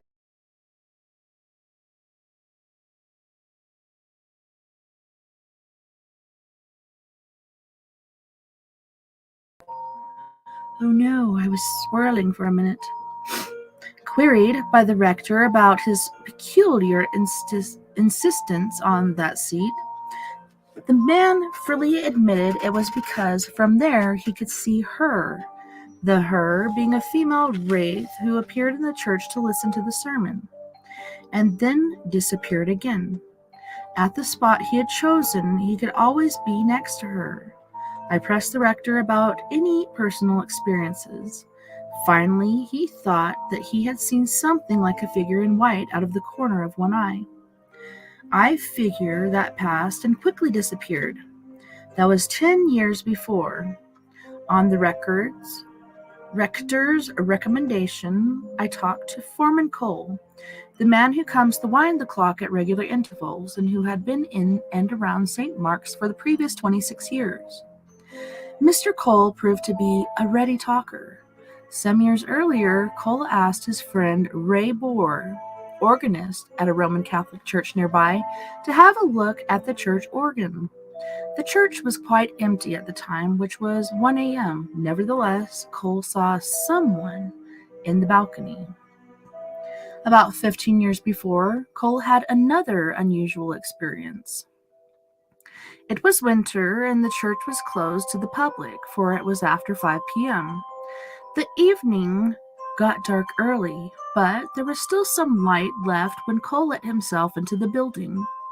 Nobody was supposed to be in the church at that time, as Cole well knew, being familiar with the rector's hours. Nevertheless, to his amazement, he clearly saw a woman standing in the back of the church, near the entrance door in the center aisle. Thinking that she was a late churchgoer who had been locked in by mistake and worried that she might stumble in the semi-darkness, he called out to her, "Wait, lady, don't move till I turn the lights on." He took his eyes off her for a moment and quickly switched the lights on, but he found himself alone. She had vanished into thin air from her spot well within the nave of the church. Unnerved, Cole ran to the entrance door and found it firmly locked. He then examined all the windows and found them equally well secured. I asked Cole if there was anything peculiar about the woman's appearance. He thought for a moment and then said, "Yes, there was." She seemed to ignore me, looked right through me, and did not respond to my words. 6 weeks later, he had another supernormal experience. I've never heard that term, supernormal.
Another supernormal experience, again alone in the church with all the doors locked, he saw a man who looked to him like one of the Bowery derelicts outside. He wore shabby clothes and did not seem to belong here. Quickly, Cole switched on the lights to examine his visitor, but he had vanished exactly as the woman had. Cole has not seen any apparitions since, but some pretty strange noises have reached his ears. For one thing, there is frequent banging about the church and uncanny feelings and chills in certain areas of the old church. On one occasion, Cole clearly heard someone coming up the stairs leading to the choir loft. Thinking it was the sexton, he decided to give him a scare and hid to await the man at the end of the staircase, but nobody came. The steps were those of an unseen man. Cole has no idea who the ghost could be. He is reluctant to discuss his experiences with ordinary people, lest they think him mad, yet he is healthy and realistic and is quite sure of his memories. Several days later, I asked Mary R.M., a singer and a gifted psychic, to accompany me to the church and see if she could get any impressions. It turned out that my friend had been to the church once before, last November, when she was rehearsing nearby. At that time, she was sure the place was haunted. We sat in one of the right-hand pews and waited. We were quite alone in the church. The time was 3 p.m, and it was quite still. Within a minute or so, Mary told me she felt a man with a cane walking down the middle aisle behind us. Peter Stuyvesant, something like that. Come on, you got this. Buried here, walked with a cane. Then my friend pointed to the rear and advised me that she saw a woman in wide skirts standing near the rear door of the church. She added, I see a white shape floating away from that marble slab in the rear. So if you ever see someone dissolve into thin air at St. Mark's, don't be alarmed. It's only a ghost.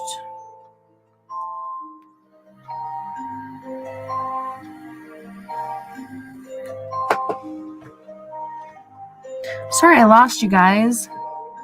Freaking A. The internet's going crazy. It looks really good down here. It's like a broadband ready to go. Over here on StreamYard, it looks like there's one little point at the bottom. Kind of like my pointy ears, don't you think? And then I realized what this is called. It's not a... What do they call it? A pendulum. It's a planchette. Pendulum. Not a pendulum. Planchette.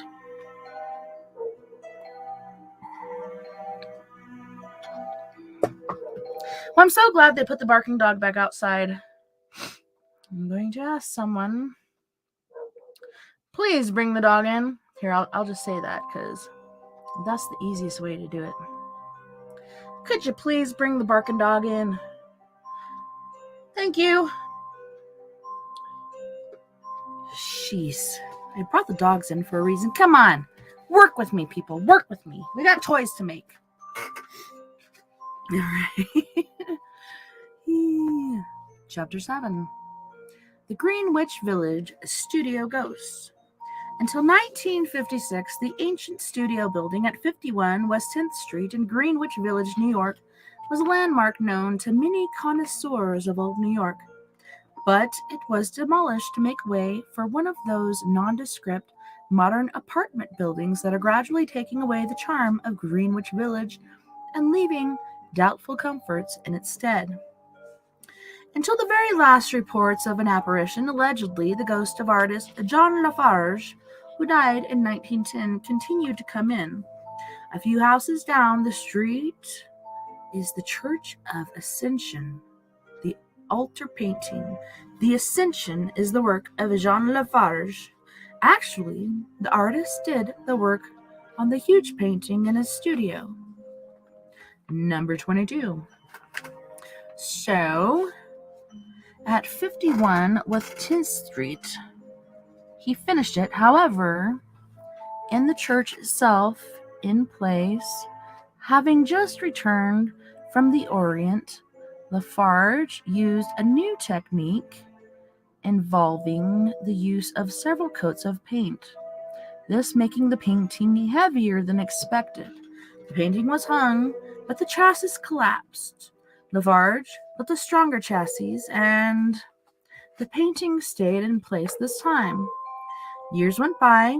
Oliver Lafarge, the great novelist and grandson of the painter, had spent much of his youth with his celebrated grandfather. One day, while working across the street, he was told the painting had fallen again. Dashing across the street, he found that the painting had indeed fallen, and that his grandfather had died that very instant. Ooh. The fall of the heavy painting was no trifling matter to Lafarge, who was equally as well known as an architect as he was a painter. Many buildings... Holy shit. That dog is bugging me. Let me get a hold of Novocaine. Novocaine, help me! Help. Can you please have Dad or somebody bring that barking ass dog in? Thank you. Sheesh. So, having just returned from the Orient, Lafarge used a new technique involving the use of several coats of paint, thus making the painting heavier than expected. The painting was hung, but the chassis collapsed. Lafarge built a stronger chassis, and the painting stayed in place this time. Years went by. Oliver Lafarge, the great novelist and grandson of the painter, had spent much of his youth with his celebrated grandfather. One day, while working across the street, he was told the painting had fallen again. Yes, we just read that. Dashing across the street, he found the painting had indeed fallen. Ooh. The fall of the heavy painting was so trifling of a matter to Lafarge, who was equally as well known as an architect as he was a painter. Many buildings in New York, for which he drew the plans 75 years ago, are still standing, but the construction of the chassis of the altar painting may have been faulty, and therein lies the call for Lafarge's ghostly visitations, it would seem. The artists at number 51 insisted always that Lafarge could not find rest until he had corrected his calculations, searching for the original plans of the chassis to find out what was wrong. An obsession to redeem himself as an artist and craftsman then would be the underlying cause for the persistence with which Lafarge's ghost returned to his old haunts. The first such return was reported in 1944 when a painter by the name of Fyodor Rimsky and his wife lived in number 22. Late one evening, they returned from the opera. On approaching their studio, they noticed that a light was on and the door open, although they distinctly remembered having left it shut. Rimsky walked into the studio, pushed aside the heavy draperies at the entrance to the studio itself, and stopped in amazement in the middle of the room.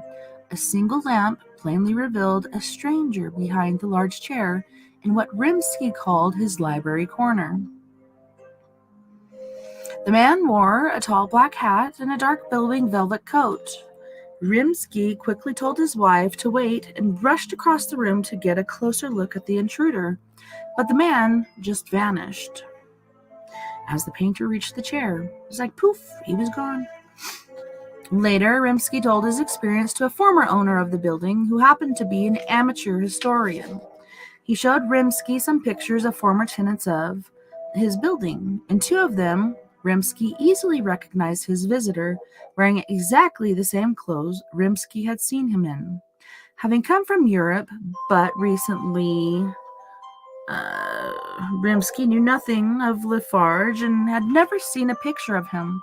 The ball dress worn by the ghost had not been common at the turn of the century, but Lafarge was well known to affect such strange attire. 3 years later, the Rimskys were entertaining some guests at their studio, including an advertising man named William Weber, who was known to have had psychic experiences in the past, but Weber never wanted to discuss this special talent of his for fear of being ridiculed. As the conversation followed among Weber, Mrs. Weber, and two other guests, the advertising man's wife noticed her husband's sudden stare at a cabinet on the other side of the room where paintings were stored. She saw nothing, but Weber asked her in an excited tone of voice, "Do you see that man in the cloak and top hat over there?" Weber knew nothing of the ghostly tradition of the studio or of John Lafarge. No stranger could have gotten by the door without being noticed, and none had been expected at this hour. The studio was locked from the inside.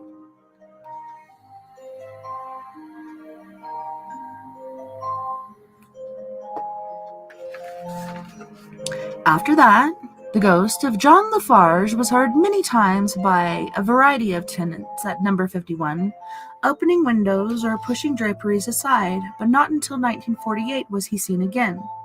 Up a flight of stairs from Studio 22, but connected to it, artists like to visit each other, was the studio of illustrator John Allen Maxwell.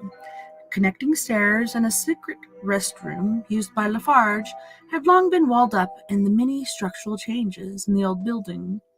Only the window of the walled-up room was still visible from the outside. It was in this area that Rimsky felt that the restless spirit of John Lafarge was trapped. As Miss Archer puts it in her narrative, walled in like the golem, sleeping through the day, and close to the premises for roaming through the night. After many an unsuccessful search of Rimsky's studio, apparently the ghost started to look in Maxwell's studio. In the spring of 1948, the ghost of Lafarge made his initial appearance in the illustrator's studio. It was a warm night, and Maxwell had gone to bed, naked, pulling the covers over himself. Suddenly he awakened. From the amount of light coming in through the skylight, he judged the time to be about 1 or 2 in the morning. He had the uncanny feeling of not being alone in the room. As his eyes got used to the darkness, he clearly distinguished the figure of a tall woman bending over his bed, lifting and straightening his sheets several times over. Behind her, there was a man staring at a wooden filing cabinet at the foot of the couch. Then he opened a drawer, looked in it, and closed it again. Getting hold of himself, Maxwell noticed that the woman wore a light red dress of the kind worn in the last century, and the man a white shirt and dark cravat of the same period. It never occurred to the illustrator that they were anything but people. Probably, he thought, models in costume working for one of the artists in the building? Hard to say. The woman then turned to her companion as if to say something, but did not, and walked off towards the dark room at the other end of the studio. The man then went back to the cabinet and leaned on it, head in hand. By now, Maxwell had regained his wits and thought the intruders must be burglars, although he could not figure out how they had entered his place, since he had locked it from inside, after all, before going to bed. Making a fist, he struck at the stranger, yelling, "Put your hands up! Put 'em up! Put up your dukes! Put up your dukes!" His voice could be heard clearly along the empty corridors, but his fists went through the man, straight into the filing cabinet. Nursing his injured wrist, he realized that his visitors had dissolved into thin air. There was no one in the dark room. The door was still securely locked. The skylight, 150 feet above ground, could not very well have served as an escape route to any human being. By now, Maxwell knew that Lafarge and his wife had paid him a social call. Other visitors to number 51 complained about strange winds and sudden chills when passing Lafarge's walled-up room. One night, one of Maxwell's lady visitors returned shortly after leaving his studio in great agitation, yelling, "That man! That man!" The inner court of the building was glass enclosed so that one could see clearly across the corridors on the other side of the building. Maxwell and his remaining guests saw nothing there, but the woman insisted that she saw a strange man under one of the old gas lights in the building. He seemed to lean against the wall of the corridor, dressed in old-fashioned clothes, and possessed a face so cadaverous and death-mask-like that it set her screaming. This was the first time the face of the ghost had been observed clearly by anyone. The sight was enough to make her run to Maxwell's studio. Nobody could have left without being seen through the glass-enclosed corridors, and no one had seen a stranger in the building that evening. As usual, he had vanished into thin air. So much for Miss Archer's account of Lafarge ghost. My own investigation was sparked by her narrative, and I telephoned her at her Long Island home, inviting her to come along if and when we held a seance at number 51. I was then working with a group of parapsychology students meeting at the rooms of the Association for Research and Enlightenment, Case Foundation on West 16th Street. The director of this group was a phototechnician for the Daily News, Bernard Axelrod, who was the only one of the group who knew the purpose of the meeting. The others, notably the medium, Mrs. Myers, knew nothing whatever of our plans.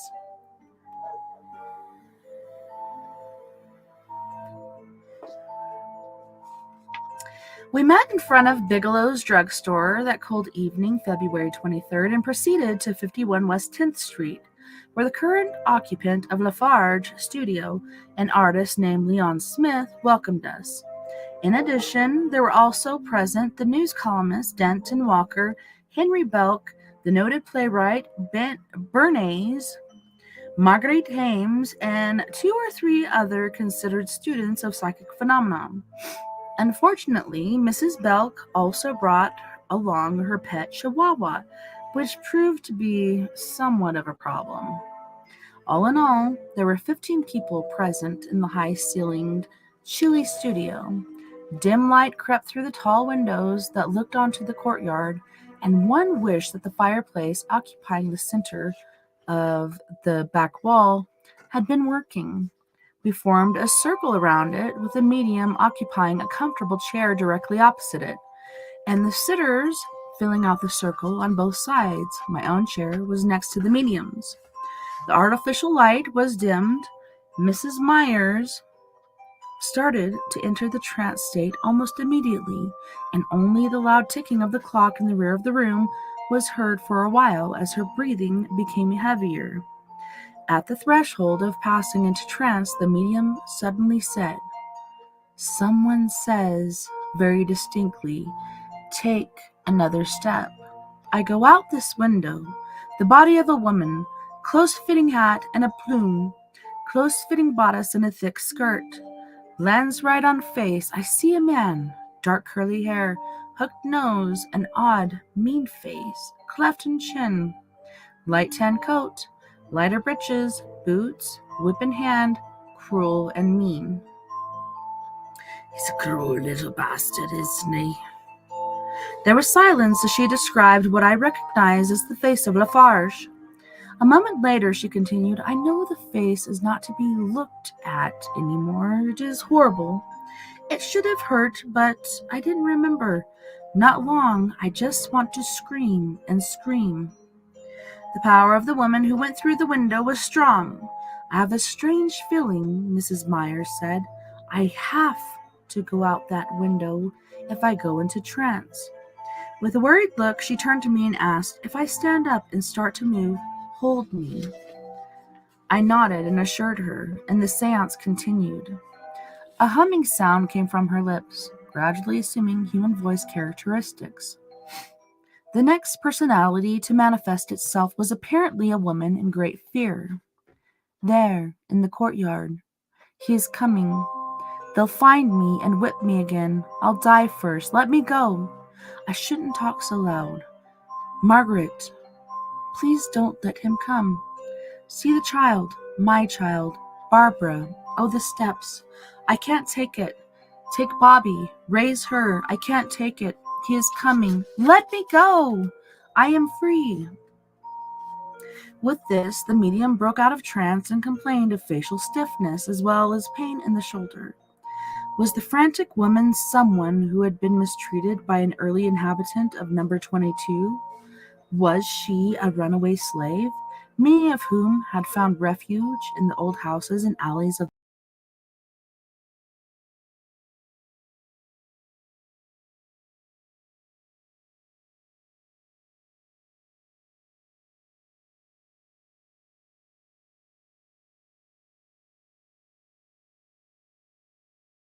was connected with that man? "We will come only if he is of a mind to. He entered the room a while ago." I asked Albert to describe this man. "Sharp features from what I can see. You are closer to him. Clothes, 90s, early 1900s. After a while, the medium's lips started to move, and a gruff man's voice was heard. "Get out! Get out of my house!" Someone taken aback by this greeting, I started to explain to our visitor that we were his friends and here to help him, but he didn't mellow. "I don't know who you are. Who is everyone here? I don't have friends." I'm here to help you, I said, and I tried to calm the ghost's suspicions. But our visitor was not impressed. I want help, but not from you. I'll find it. He wouldn't tell us what he was looking for. There were additional requests for us to get out of his house. Finally, the ghost pointed the medium's arm towards the stove and intoned, I put it there. A sudden thought inspired me, and I said lightly, We found it already. Rage took hold of the ghost in an instant. You took it. You betrayed me. It is mine. I was a good man. I tried in vain to pry his full name from him. He moaned, I am sick all over now. Worry, worry, worry. Give it to me. I promised to return it if he would cooperate with us. In a milder tone, he said, I wanted to make it so pretty. It won't move.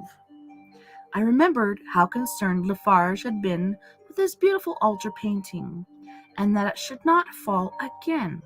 I wondered if he knew how much time had passed. Who is President of the United States now? I asked. Our friend was petulant. I don't know. I am sick. William McKinley. But then he volunteered. I knew him, met him in Boston last year, many years ago. Who are you? I don't know any friends. I am in my house. What is your full name? Why is that so hard? I know William, and I don't know my own name. I've seen this happen before. A disturbed spirit sometimes can't recall his own name or address. Do you know that you have passed over? I live here, he said quietly now. Times changed. I know I am not what I used to be. It is there. When I asked what he was looking for, he changed the subject to Bertha without explaining who Bertha was. But as he insisted on finding it, I finally said, You are welcome to get up and look for it. I am bound in this chair and can't move. Then tell us where to look for it. After a moment's hesitation, he spoke. On the chimney and back. It was over there. I will find it, but I can't move now. I made a mistake. I can't talk like this. And suddenly he was gone. As it was getting on to 10:30, the medium was awakened. The conversation among the guests then turned to any feelings they might have had during the seance. Miss Archer was asked about the building. It was put up in 1856, she replied, and is a copy of a similar studio building in Paris. Has there ever been any record of a murder committed in the studio? I asked. Yes, between 1817 and 1900. 1870 and 1900. A young girl went through one of these windows, but I did not mention this in my article as it apparently was unconnected with Lafarge's story. What about Elizabeth and Margaret? That was remarkable of the medium, Miss Archer nodded. You see, Elizabeth was Lafarge's wife, and Margaret, well, she also fits in with this story. For the first time, the name Lafarge had been mentioned in the presence of the medium, but it meant nothing to her in her conscious state. Unfortunately, the ghost could not be convinced that his search for the plans was unnecessary, for Lafarge's genius as an architect and painter has long since belonged to time. A few weeks after the seance, I talked to an advertising man named Douglas Baker.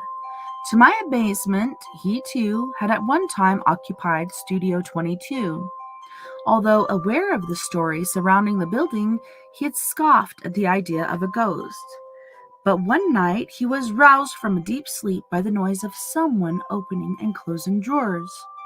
Sitting up in bed, he saw a man in Victorian opera clothes in his room, which was dimly lit by skylight and windows. Getting out of bed to fence off the intruder, he found himself alone, just as others had before him. No longer a scoffer, he talked to others in the building and was able to add one more episode to the Lafarge case. It seems a lady was passing number 51 one bleak afternoon when she noticed an odd-looking gentleman in opera clothes standing in front of the building. For no reason at all, the woman exclaimed, "My, you're a funny-looking man." The gentleman in the opera cloak looked at her in rage. "Madam, how dare you?" "Pooh-pooh." And with that, he went directly through the building. The wall of the building, that is. Passers-by revived the lady. Now, there is a modern apartment building at 51 West 10th Street. Is Jean Lafarge still roaming its ugly, modern corridors? Last night, I went into the Church of the Ascension, gazed at the marvelous altar painting, and prayed a little that he shouldn't have to. On July 30th, 1988, the New York Times reported the readers interested in little old New York that the parishioners of the Church of the Ascension were finally doing something about the matter. Apparently, the mural by Jean Lafarge had gotten dirty with time, darker too, and desperately needed a good cleaning. The experts hired to do the job, Holly Hotchner and Robert Sawchuk, spent the entire summer trying to clean the old painting while lying on their stomachs on a rickety scaffold that continuously threatened to collapse. Apparently, the job was greatly complicated by Mr. Lafarge's unusual technique of using encaustic painting. This method, employed by the ancient Romans and not used too frequently since, involves mixing wax with pigment and fusing it to the canvas with hot irons. It imparts a sense of richness to the work, like a fresco painting, and while this makes the painting look more three-dimensional, it also makes restoration very difficult. Nonetheless, the pair did clean the painting, proud of their job, and never once were they interrupted by a ghostly Lafarge. Neither did the scaffolding fall, nor painting, for that matter. As of this writing, it is still in place at the church to be admired by one and all. As for the artist, he's probably painting angels and cherubs right now up there in heaven. I am back! Freaking damn islands! Them damn Christmas, what do they call them? Orcs.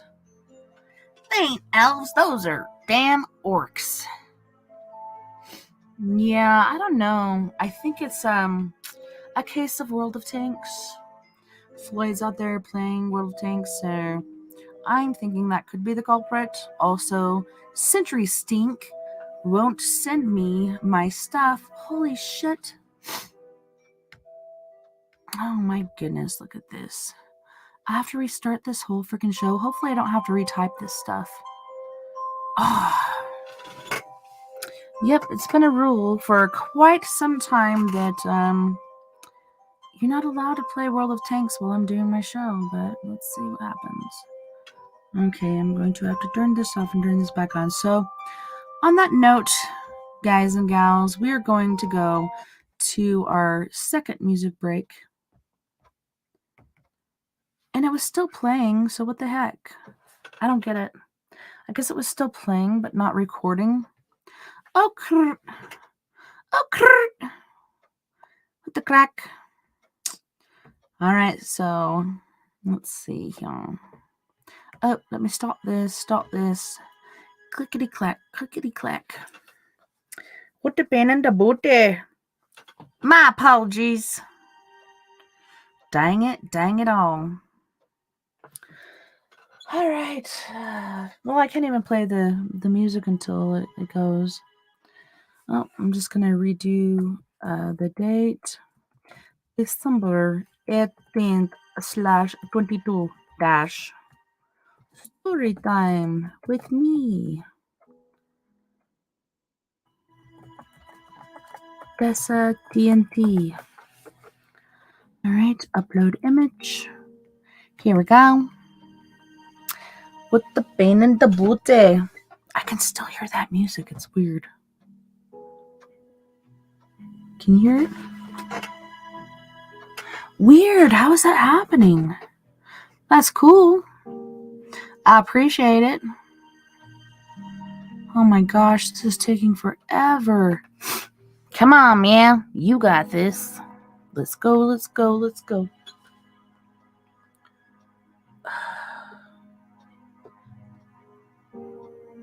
Never mind. I'll see you in a second. What the crack? What the crack is happening? What the crack are lacking? No, but Century stink. I've been leasing this modem for quite some time, and I used the air pressure thing and blew out all the dust and shit. I'm tempted to take it apart and see what's going on in there, but I'm not going to, because I leased it. I didn't buy it. But yeah, they sent me a piece of shit little box, sent it back. Now I have to wait for them to do their thing. I'm gonna have to close this shit again. Freaking weird. Apologies, guys. This is such a pain in the arse. Okay. Here we go. Studios. Spreaker Studios opening up. Breaker 19. We got a problem here on the onset of this show. I just want to upload a freaking picture. Here we go. Upload. This. There we go. Do it. Yeah, so I'm using the same old box I had before, and it hasn't been an issue except for we had Steve Stockton on. There was an issue there, and I don't know. I'm just going to go back here and just forget about the picture. Forget about it. Holy cannoli. Come on, man. You got this. What the crack? I'm not going to reset all my stuff. Not going to do it. Not going to do it. Wouldn't be prudent. At this puncture, aka juncture. I'm back. Here we go. I'm just going to go live. Forget about uploading that picture. You're going to go live. Just go back on break. But anywho, you guys, thanks for hanging in there with me. So we have Prime Example featuring Mr. Roy Washington and gang featuring Miss Carolyn Giles. Roy Washington is our musical host. He provides, I'm going to say 95% of our music. Otherwise, I found guests on my own, but all of our musicians are independent artists. So we have Prime Example featuring Carolyn Giles with Dancing Machine. If this don't get your booty going, I don't know what will. Then we have Griff with Zoo, Chico with They Beyond Me, Griff with Best Life, and Fluid with I Love It. You guys don't go anywhere. We'll be right back after this musical break.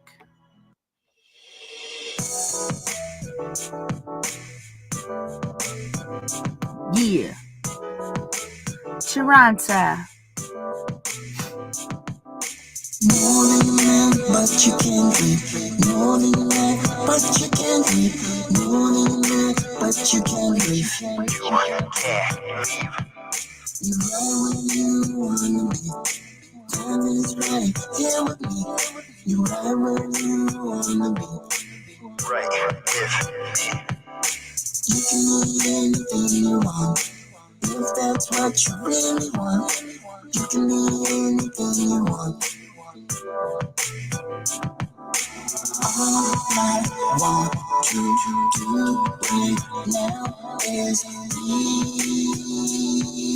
leave this room. All I wanna do. All I want you to do right now is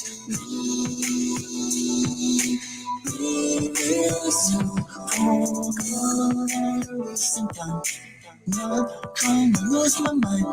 Know that I am wasting time. Not trying to lose my mind. If you want, get left behind.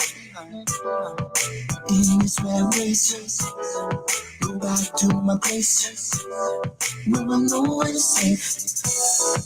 Lock myself in my room. Won't watch the news, cause it is so confused. What can I do if I lose you? All I want you to do right now is leave this All I wanna do. All I want you to do right now is leave real soon. Okay. She was a Loompa Loompa, now her body super duper. Getting a lot of attention she was never used to. Hitting me up like I was Uber. Got a few miles, so I guess she's a cougar. Be a winner, never seen her with a loser. Gorilla talk, ooga booga booga. Scuba, Uber, diver, I'm a rider. Getting cider, sweet like cider. Fighter, rider, neither, wants to get it, going, know it, hold it.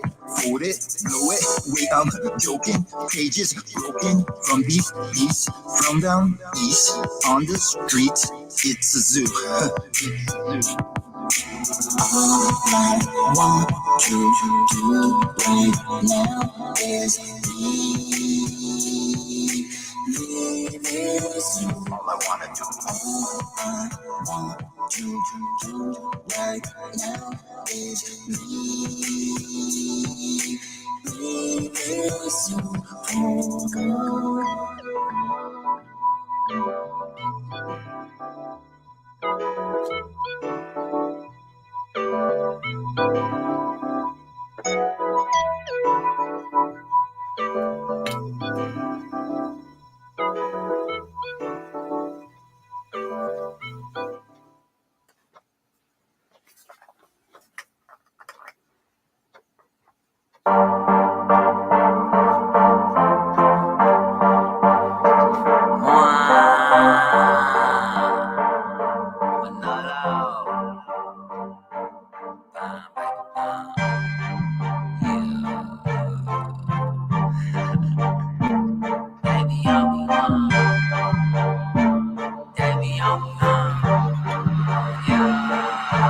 GQ, so you know this player's done. Hit the club, got chose like it's none. Mathematician when it come and getting numbers. I'm screaming, one, I feel like money, why? Cause they be on me, they be on me, they be on me, they be on me, they be on me, they be on me, they be on me, why? They be on me, they be on me, they be on me, they be on me, they be on me, they be on me, they be on me, why?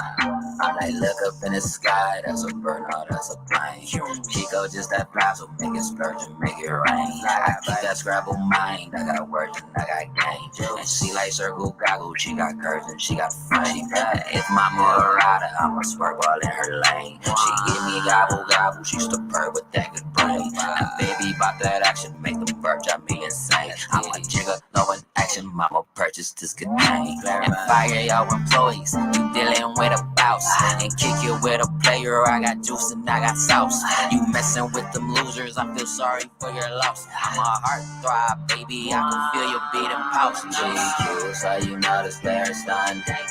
Hit the club, got chose like it's none. Mathematician when it come and getting numbers. I'm screaming, one, I feel like money, why? Cause they be on me, they be on me, they be on me, they be on me, they be on me, they be on me. They be on me, why? They be on me, they be on me, they be on me, they be on me, they be on me, why? Juice daddy, baby, looky here, looky here. Milwaukee bought them bucks, fear the deer, fear the deer. I'm feeling like a player, must be pure, must be peer. So let me drop this knowledge in your ear, in your ear. I'm driving your chick crazy, let me steal, let me steal. She crying like a baby, I see tears, I see tears. She thick from the front, I see rear, I see rear. I see me in them panties, I see mirror, I see mirror. Fly guy, baby, you messing with a pilot. King of the ship, you messing with a pirate. Being on bitch, make her open, then I'm out it. I'm getting all in that belly, turned her ready to a Audi. GQ, so you know this player's done. Hit the club, got chose like it's none. Mathematician when it come and getting numbers. I'm screaming, one, I feel like money, why? Cause they be on me, they be on me, they be on me, they be on me, they be on me, they be on me, they be on me, why? They be on me, they be on me, they be on me, they be on me, they be on me, they be on me, why?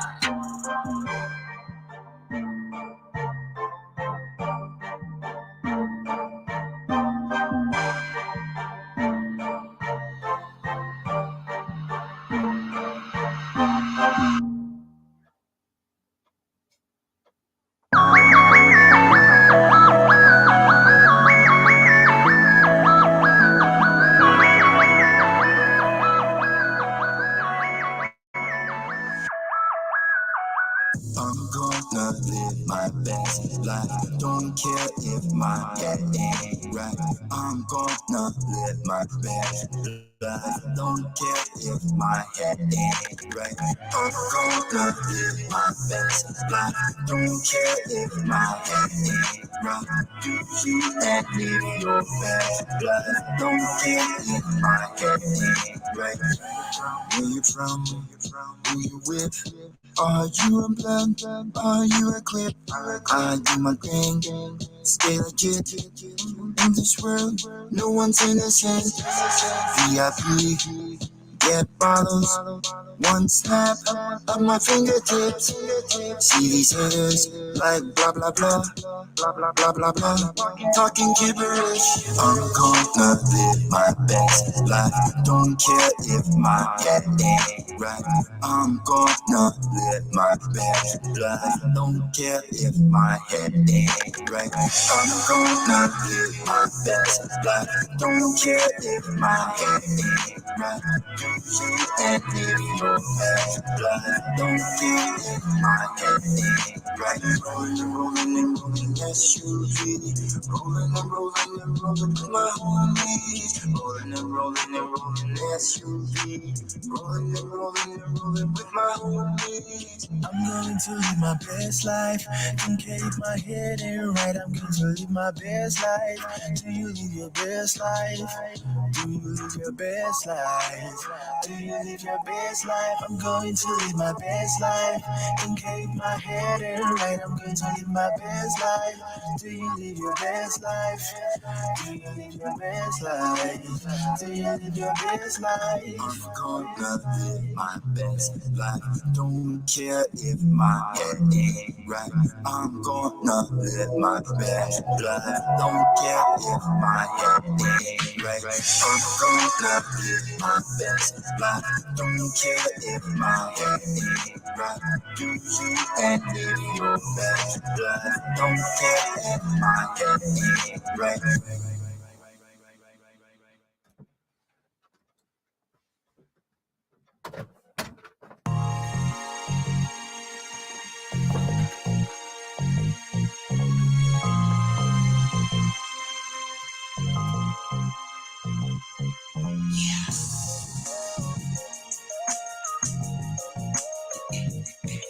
I love it. I love it. I love it. Keep an extendo in my right hand, big band in my left hand. I'm ballin', making buckets back to back like I was Steph. But yeah, I'm still Jackson, so don't treat me like the next man. And I'm kind of a real big deal, so don't be out here second guessing. Anyway, I make my pay and live this California lifestyle. Sunshine, loud packs, and chicks that love to get wild. That's how we do it every day. Slipping, sliding through the traffic on a mission for the day. Clearing marks about my way. Really got my time for y'all today. And all the craziness y'all talk, but never get your story straight. See me out here living great. But I know it hates. And when it comes to kicking game, I give you all that you can take. Trying to do it big, got no complaints. Every morning eating steak. They say I'm wrong for showing out, but I'ma do it anyway. Doesn't thing ain't nothing big, cause I can do it any day. It don't matter where I go, I always represent the yay. I'm so in love with this lifestyle. Anything I want, I say the word, I get it right now. Boppers used to hate me, now they tell me I'm in tight now. Swagging through the roof, got everybody on my height now. So in love with this lifestyle. I love it. I love it. I love it. So in love with this lifestyle. See me, I'm out here getting it and loving how I live. Best believe if I do something, I'm a stupid do it big. And this hustling is my gig, so don't you ask me what I stand for. Stacking while I'm macking, trying to earn myself a couple Lambos.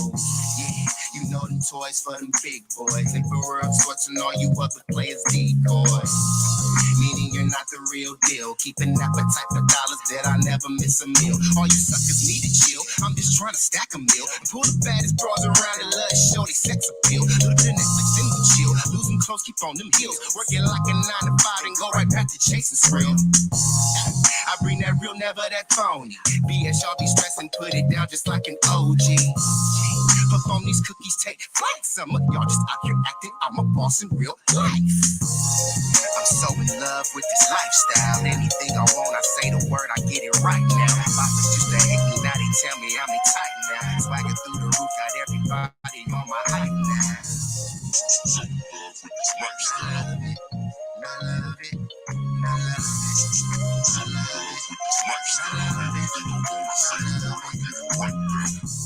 Keep it more 100 Tennessee, no. All the fame spitting, representing with these pimp quotes. Don't try to front, you know this shit's dope. Question is, will I ever fail? My answer is no. I make this hustle look amazing. Put it down doper than a blunt of purple haze. And spicy on the mic, I bring the fire like a Cajun. Scoville, making haters sweat when I be blazing. Leaning to the side, haters everywhere. Yeah, I hear them talking, but they simply wasting air. Can't understand the reason that they stay in my affairs. But I'm major with my movements, getting money everywhere. I'm so in love with this lifestyle. Anything I want, I say the word, I get it right now. Bosses used to hate me, now they tell me I'm a type now. Swagger through the roof, got everybody on my hype now. Back in less than a minute. I love it, I love it, I love it. I love it, I love it, I love it, I love it, I love it, I love it, I love it. I love it with this lifestyle. Anything I want, I say the word, I get it right now.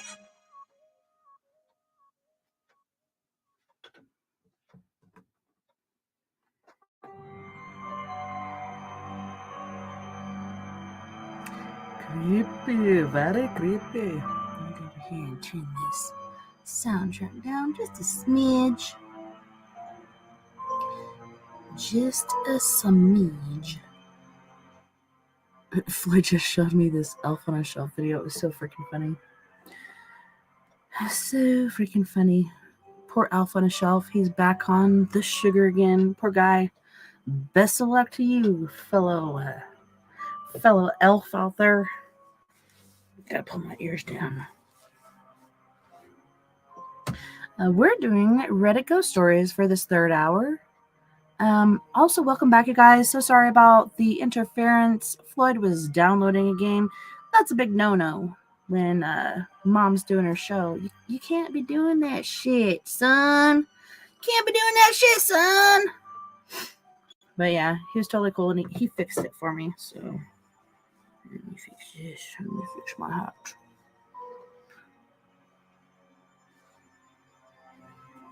So this is under Reddit Ghost Stories, user /Ralos, RALOS -001.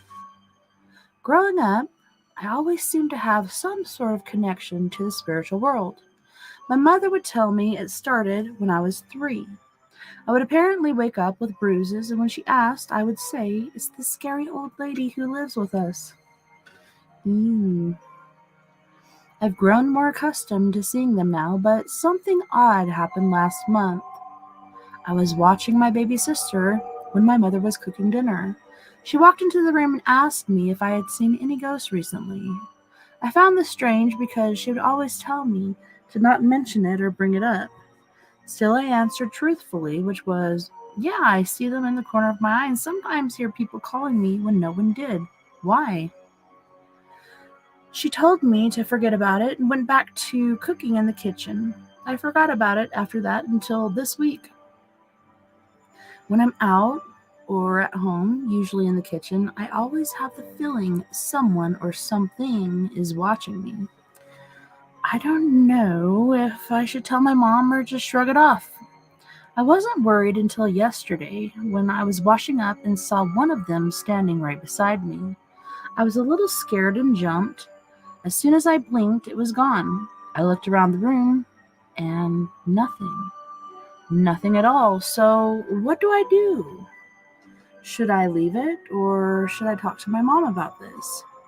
The ghosts I usually see are shadow people, no identifiable features except their height. This one was about 5'6" / 5'7".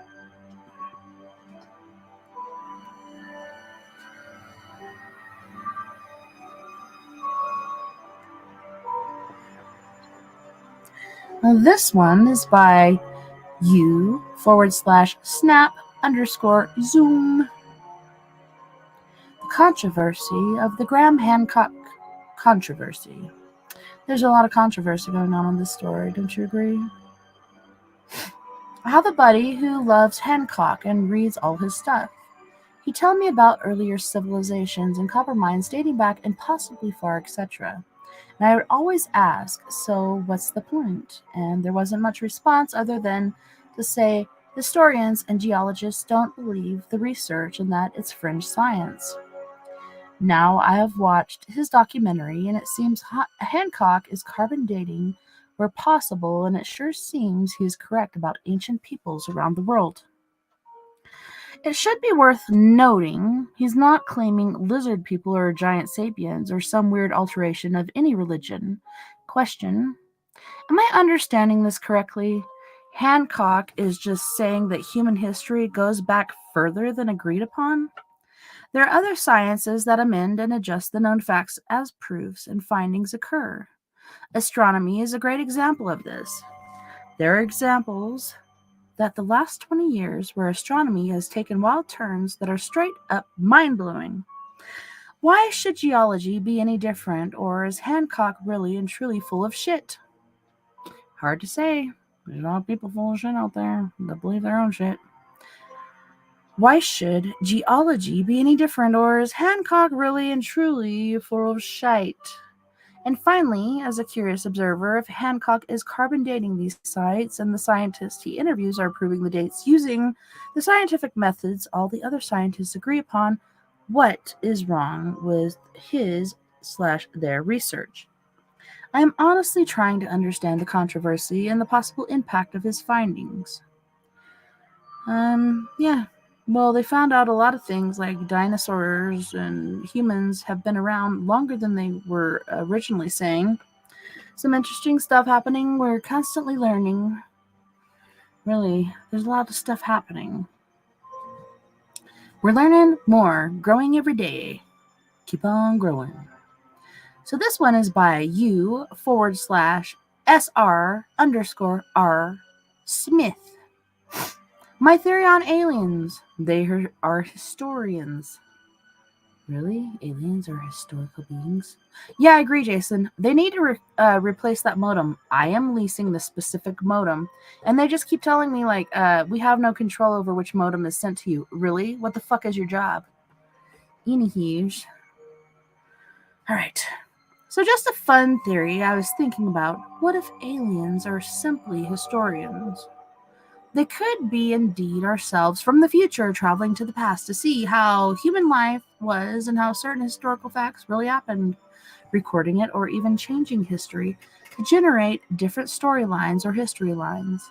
This would explain certain sightings and big battles in history, some nukes not functioning, and the fact that they are sometimes visible but won't contact us, as a documentary team doesn't usually directly meddle with their subjects, but may intervene to change what's happening on camera.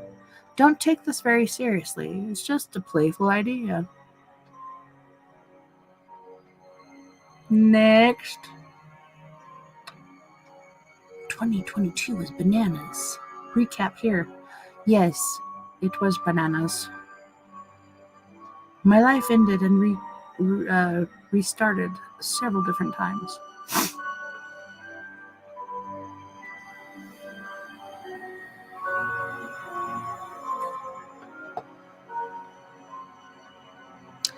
This one is by U_Raisin_Brahms, BRAHMS. Cat avoiding deceased best friend's side of bed. Question. I have a question for you. Almost 3 weeks ago, my boyfriend died unexpectedly in his home. We lived separately. Before he passed, my cat would curl up and sleep on his side of the bed near his pillow when he wasn't there. Since then, he hasn't laid there once and has insisted on sleeping down by my feet. Normally, I would think it was due to the colder weather or to comfort me while grieving, but last night, he jumped from the nightstand completely over his side as if he was avoiding the whole area instead of just walking across the bed like he would normally do. Last night, I dreamt that we were doing mundane things like shopping together and spooning outside in the grass. It was the most realistic feeling dream I've felt since he died. Any other cat-related stories? I guess I'm desperately looking for signs that his spirit is still with me. Well, I've been testing my cats. I gotta tell you what, meow. So it's been pretty interesting as far as like, cats can see and hear and respond to things that we don't generally see. And so when I vape, like I don't do it in the house when the kids are here, but when they're at school, I will vape away. And the cats are just sitting there like watching the vape go across the room. So like when they're looking around, looking at something you can't see, I believe they're actually seeing something. They just have these amazing receptacles in their head that are way better than our freaking eyeballs. But yeah, I see stuff out of the corner of my eye all the time, and sometimes under and above my door, depending on the height of the ghost. We had one monstrous one in the hallway for a while. It was creepy. So this one is by you / unknown anonymous M. What does that mean? Oh, a man. Hello, like a me. Unknown anonymous man. Someone asked me to tell this story from my other post about my house's corner peeping ghost. I suffered from occasional sleep paralysis. When this happens, I wake up from what is usually a nightmare. Sometimes there's no nightmare, but can't open my eyes or move except to scream a muffled groan. I also feel an immense weight or pressure on my chest, like people describe as something holding them down. This goes on for a few minutes until I can either snap out of it or my girlfriend rushes over to me to soothe and gently wake me up. This has happened a number of times over the years, but a couple instances in particular stand out. So, I was having an episode of sleep paralysis, but this night it happened twice, back to back. So I just fallen asleep, not 30 minutes, when suddenly my head started to buzz and vibrate. It also got very cold in this instance. Like other episodes, I couldn't move, but this time I could open my eyes. However, I couldn't see. It was like what some visually impaired people describe as only being able to see out of their peripheral vision. It was just a blackness in the main view of my vision, paired with this headache-inducing vibration of my skull with the sound of a low-frequency boom of humming. Not a whole, unlike when you hear the deep bass hits in the music of the movie Inception, but just one note very low and very loud. This was terrifying because it's never happened like this before. Finally, see, this guy was really good in English class. First, then, finally. Yep, that's how you finish it up.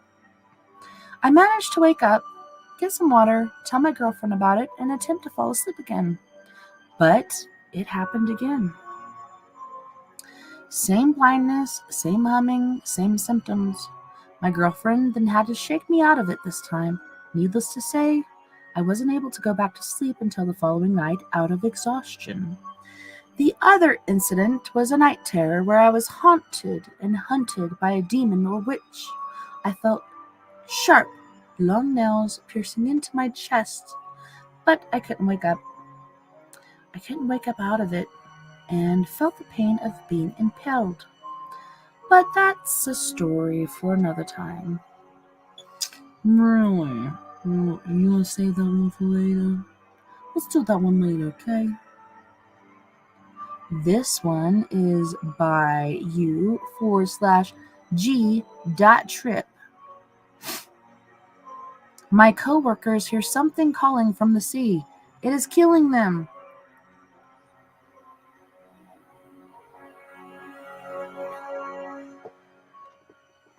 These personnel entries, recorded by, redacted, or intended for research purposes only. Entries unrelated to the event have been removed. All materials found here are the sole property of Eventide Petroleum and are not authorized for reproduction. If any unauthorized person find themselves in possession of these documents, please contact the corporate office for a financial reward. Yes. We all need some money about this time of year. Am I right? August 10th, 2021. The jumpers always looked so happy as they marched to their death. You could see their faces clearly from the dozens of security cameras on the deck. Satisfied smiles covered their faces as they bounded carelessly toward the edge of the platform. We've installed a higher railing system around the edges, but it only made them work harder to get over the top. Before they jump, their arms extend out as though they expect something to come from the sky and scoop them up like a mother would pick up a small child. After 1 or 2 minutes of holding their crucifixion-like pose, they fall toward and sail through the air until they make an impact with the churning water below. Suicides on oil rigs aren't common, but they aren't unheard of either. The rate for oil extraction workers is nearly twice the percentage of males in general population. At least that's what I read when I started researching this job. From what I've seen, it is drastically higher here.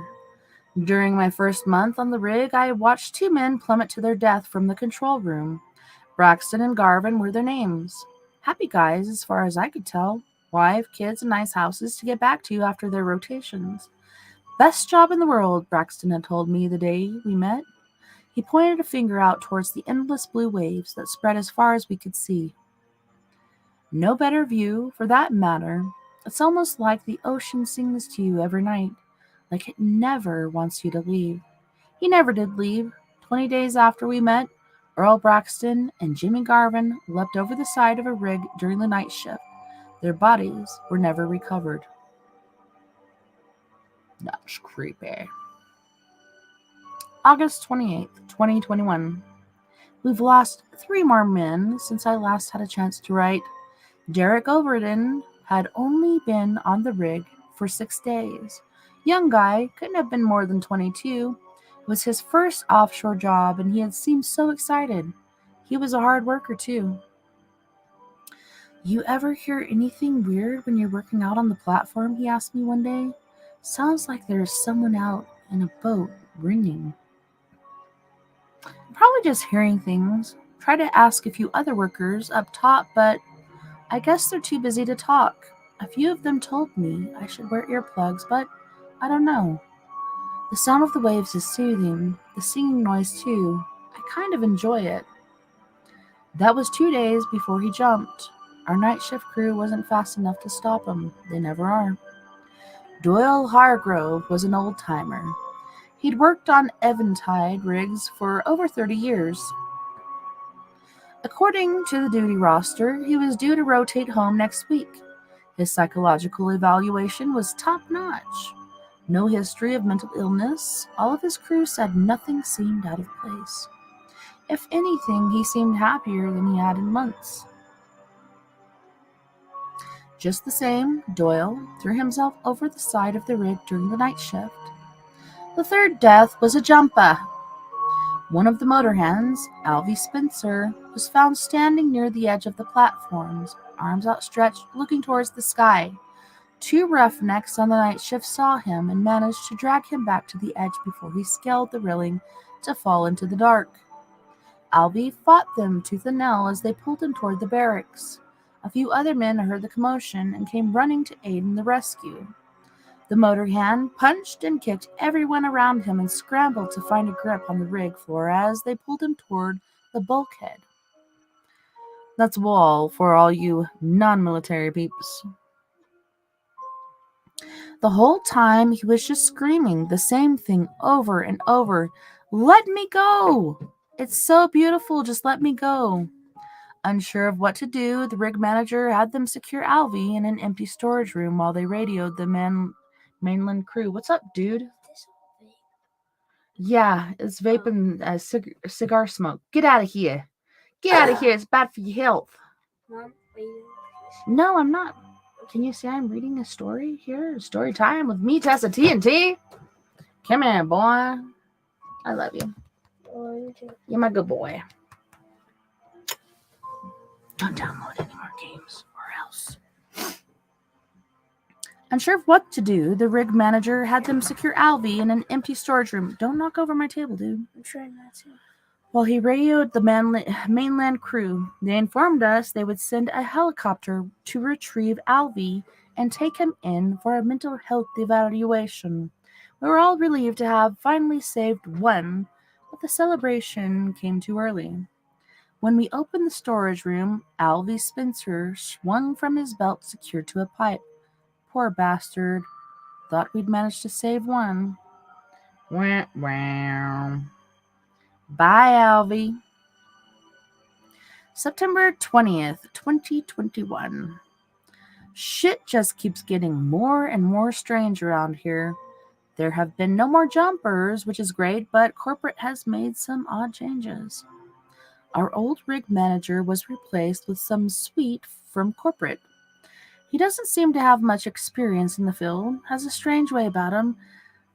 Made a lot of changes, too. Yeah, you should get out of here. Go. Run. Run for your life. You're a good boy. All right. See you soon.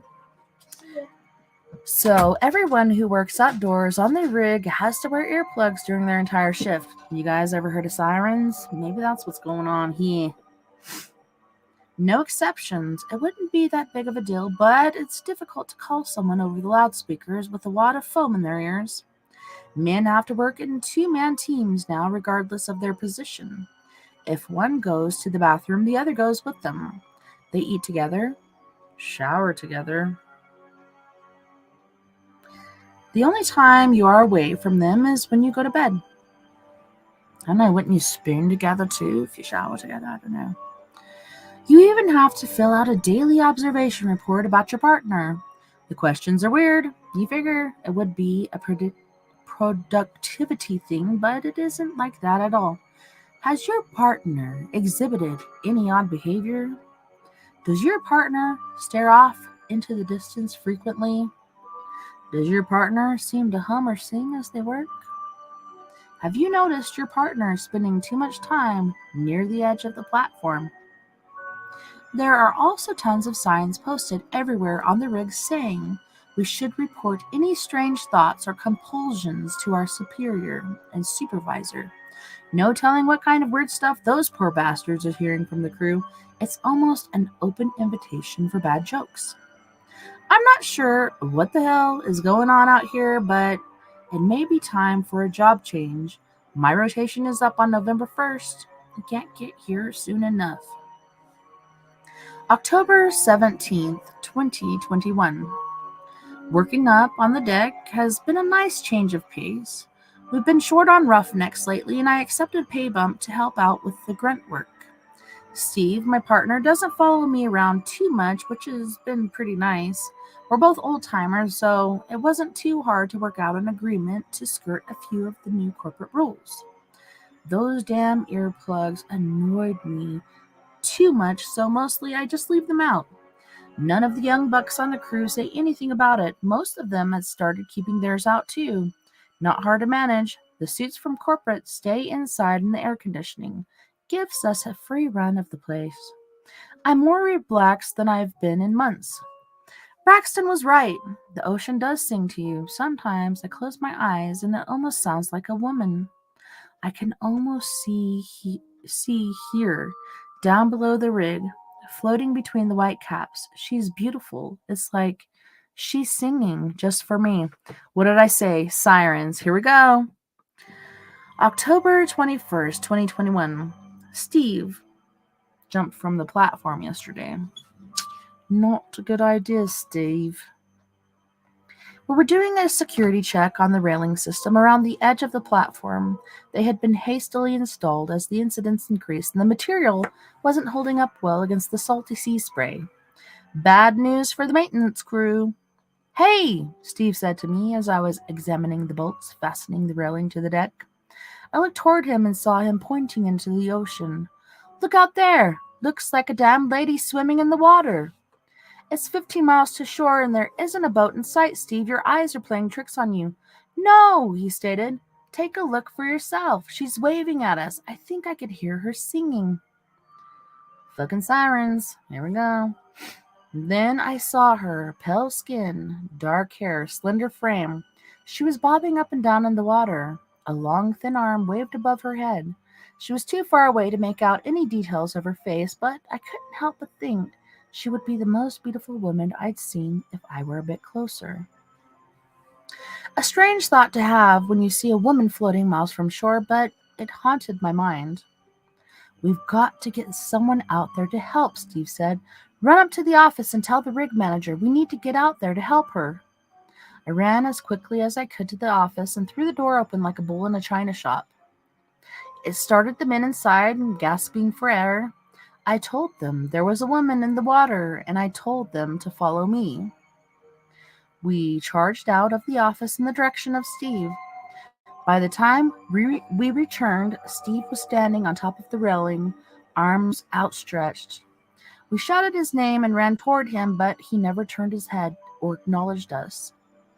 Just as we reached the bottom of the railing and began to climb up to retrieve him, he tilted over the edge and began to sail down.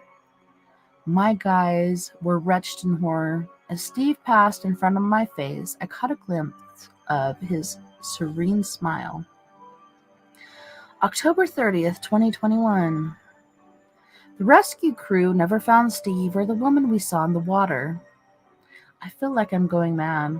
I'm scared. I hate it here. The music still fills my ears.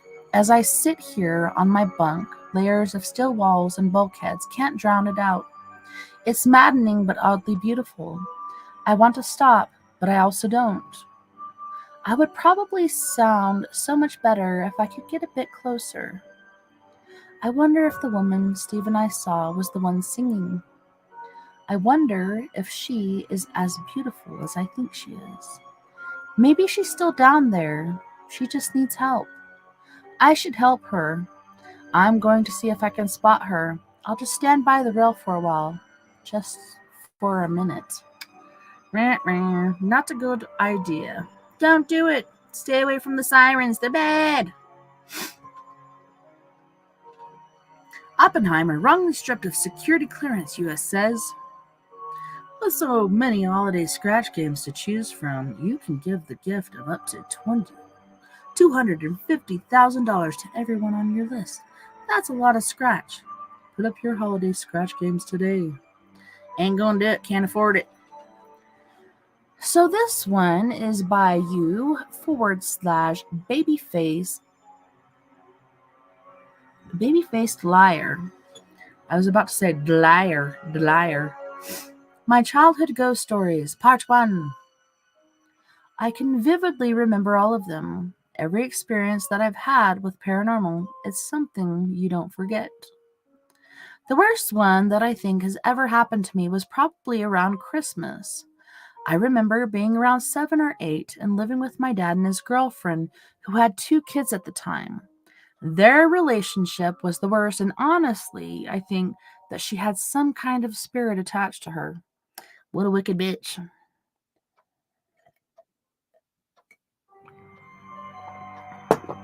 A wicked bitch of the West.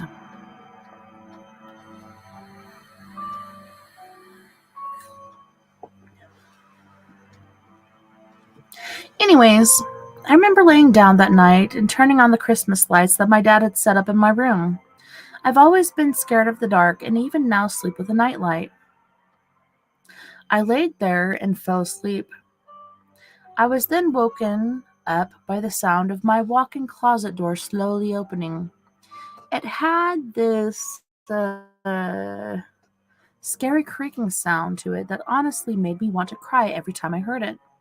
To this day, I know what I saw, and I, honest to God, know that I wasn't sleeping. I saw a man come out of my closet dancing. He was wearing black and white, and I swear to God, I was terrified. I started crying as quietly as I could and watched as he stopped at my door and looked at me. His eyes were bloodshot. I didn't sleep that night. I laid there in my bed crying for what seemed like an eternity. And when the morning came, I went to my dad and told him about it. My dad told me that I might have just been dreaming, to which I agreed and tried to forget about it. But I can't forget about that. How do you forget about seeing a tall 6 foot to 6'1" guy dance out of your closet and then stare at you before leaving down the hallway as if nothing happened. I don't know. Creepy.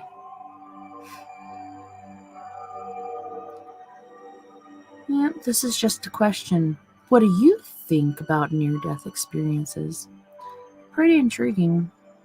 Here's another one. What is the scariest thing you experienced during your vacation in a foreign country? My daughter just sent me something earlier. Let me pull it up really quick. It's about the Hat Man. I don't know if you guys have ever dealt with the Hat Man, but this certain feller that went overseas. Okay, here it is. Doo-doo.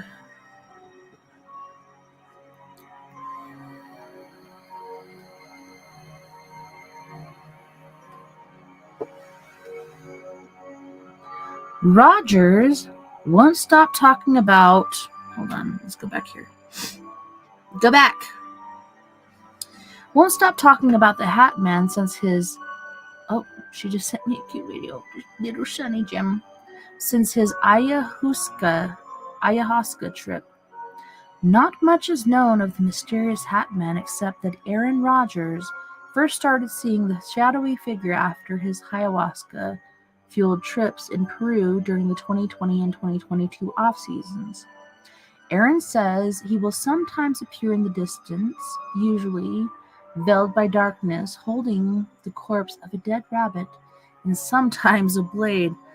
You bat rastard. I hate the Hat Man. He showed up here, like right outside of my office.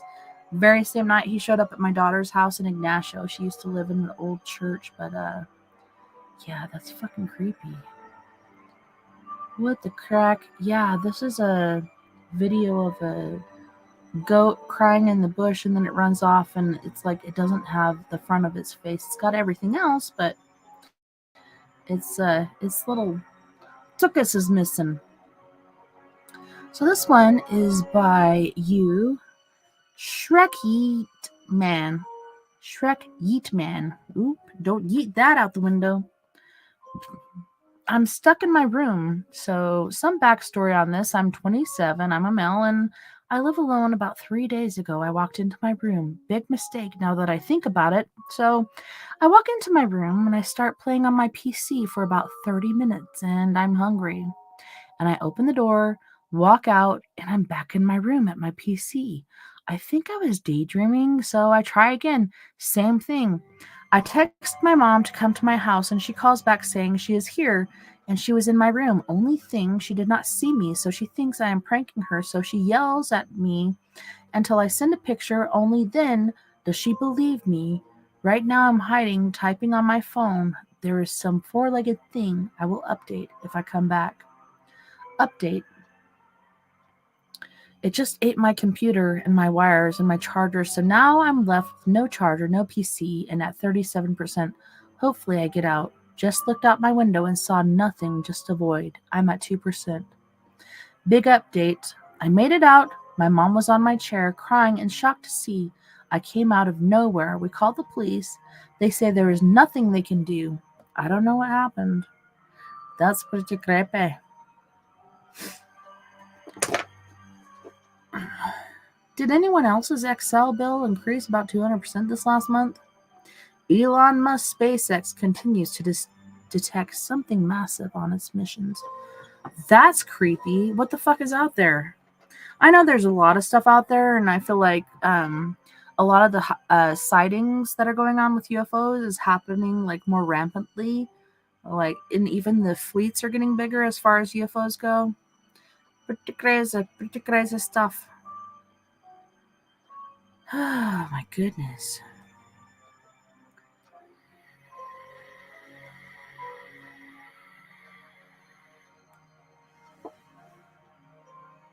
Temporary continued postponement of public disclosure of such information is necessary to protect against identifiable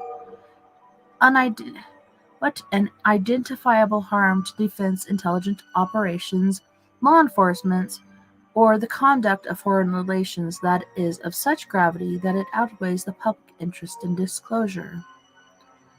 If they claim this about the JFK assassination, Yeah, did you guys see that? Like, they actually probably put out a bunch of fucking redacted notes and stuff about the whole JFK assassination. Of course, they're saying Lee Harvey Oswald, he's the only guy that did it, although it's proven that there were shots coming from different directions. And they're also saying, oh, well, it also shows the government wasn't involved. Of course it does. Fucking of course. Why would the government release notes that say that they're involved in some sort of conspiracy? So this is by u/OG_ironic_hero. People can't recognize me. Anyone? Help, please. To elaborate, this all started 5 months ago. I set a meetup with my friends from college. We were going to meet up at a bar just to catch up. In my text, they recognized me and knew who I was. Then, a week later, when we set to meet up, I was taking an hour nap after work since we were meeting up at 6 and it was about 4 o'clock. But I slept in on accident since my alarm didn't go off, so I hurried to get ready and rushed over to the bar. When I made it to the bar, I ended up being 20 minutes late, so when I entered, I walked up to them and apologized for being late, but that's when Tony, one of my friends, said, "Who are you?" "Ha, nice one, Tony," I said, thinking it was a joke.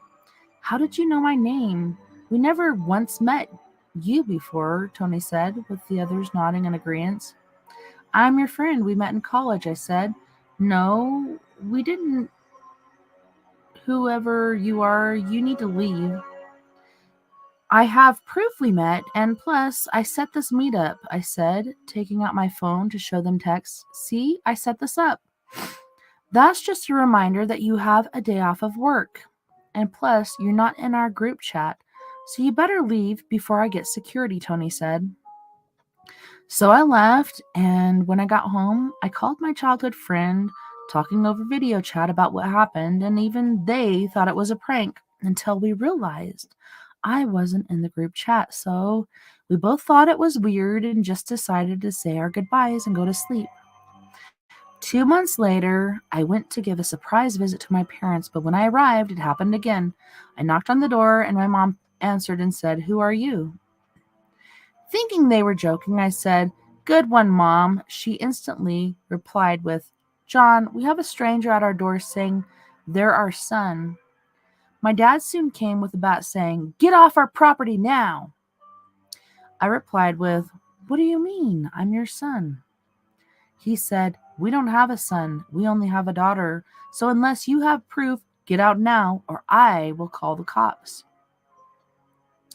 I instantly took out my phone, scrolling through my family pics album to then see my parents not in there, so I promptly said, "Oh shit, sorry. I confused with my parents. Your house and their house look similar. I'm very sorry."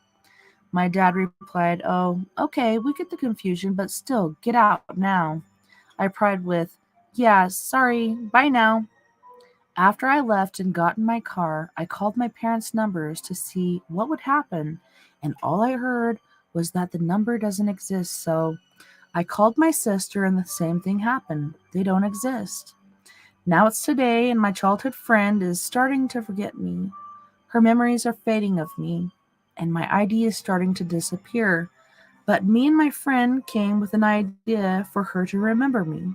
But we have no idea how I can keep my identity. So, to anyone reading this, please help me find out what's going on because I think I'm running out of time. This sounds like one of those ghost stories, and there's even videos out there where they have this like sort of false fictitious thing going on. It's like kind of like mystery theater but different. It's more of a paranormal thing. This one is by you spontaneous underscore combust. Movies that end in the middle. Usually movies end at the ending, but there must be some that don't. By this I mean that the main conflict or event is resolved towards the middle or 2/3 of the way through. Basically, that there's an extended epilogue. Usually, the epilogue isn't all that long, probably between 5 to 20 minutes. Are there movies that come to mind? I can't think of any off the top of my head. Somebody says Happy Feet. The movie feels like 3 shorts in a row. Room. Let's move on to the next story because we're almost out of time, boys and girls. We're almost out of here.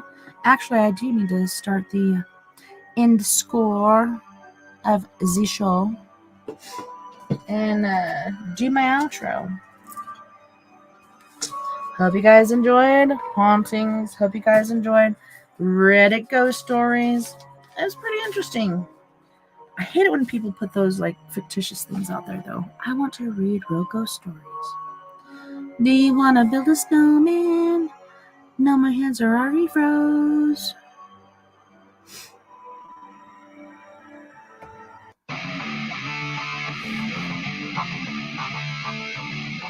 Just want to thank you guys so much once again for tuning in to We Are Paradox Media's Late Night in the Rockies. It was a pleasure having you. Thanks for hanging out with me. Again, Richard, Chris, I hope your power comes back on. Richard, I hope you get over the flu soon. Hopefully you just got that 24-hour bug and it's like snippity snappity. Get right out of there. Thank you to all of our friends on We Are Paradox Media's Facebook, KPNL Radio, Twitter, Spreaker, iHeartRadio, and wherever else beyond the Omniverse you've been listening tonight. I had a wonderful time, and I can't wait to do it again next weekend. We have Midnight Paranormal Society. We also have, once again, story time with me, Tessa TNT. It's freaking insane. We had a whole booked month, and I only had 1 story time booked. This is number 2. Next week, number 3 for Christmas.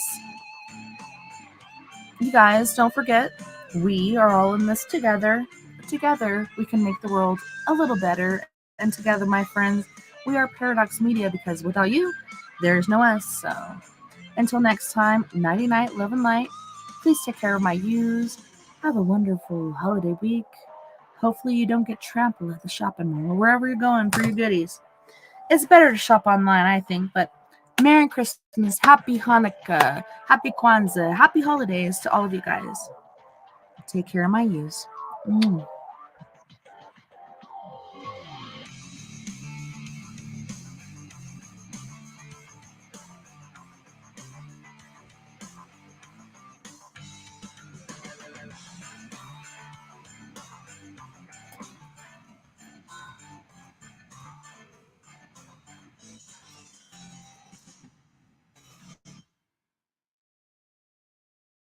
Yeah, I really wanted a big fat monster, but I drank them all last night. Good night, guys. Happy Hanukkah. Merry Christmas. Happy Kwanzaa. See you next weekend. It's going to be epic.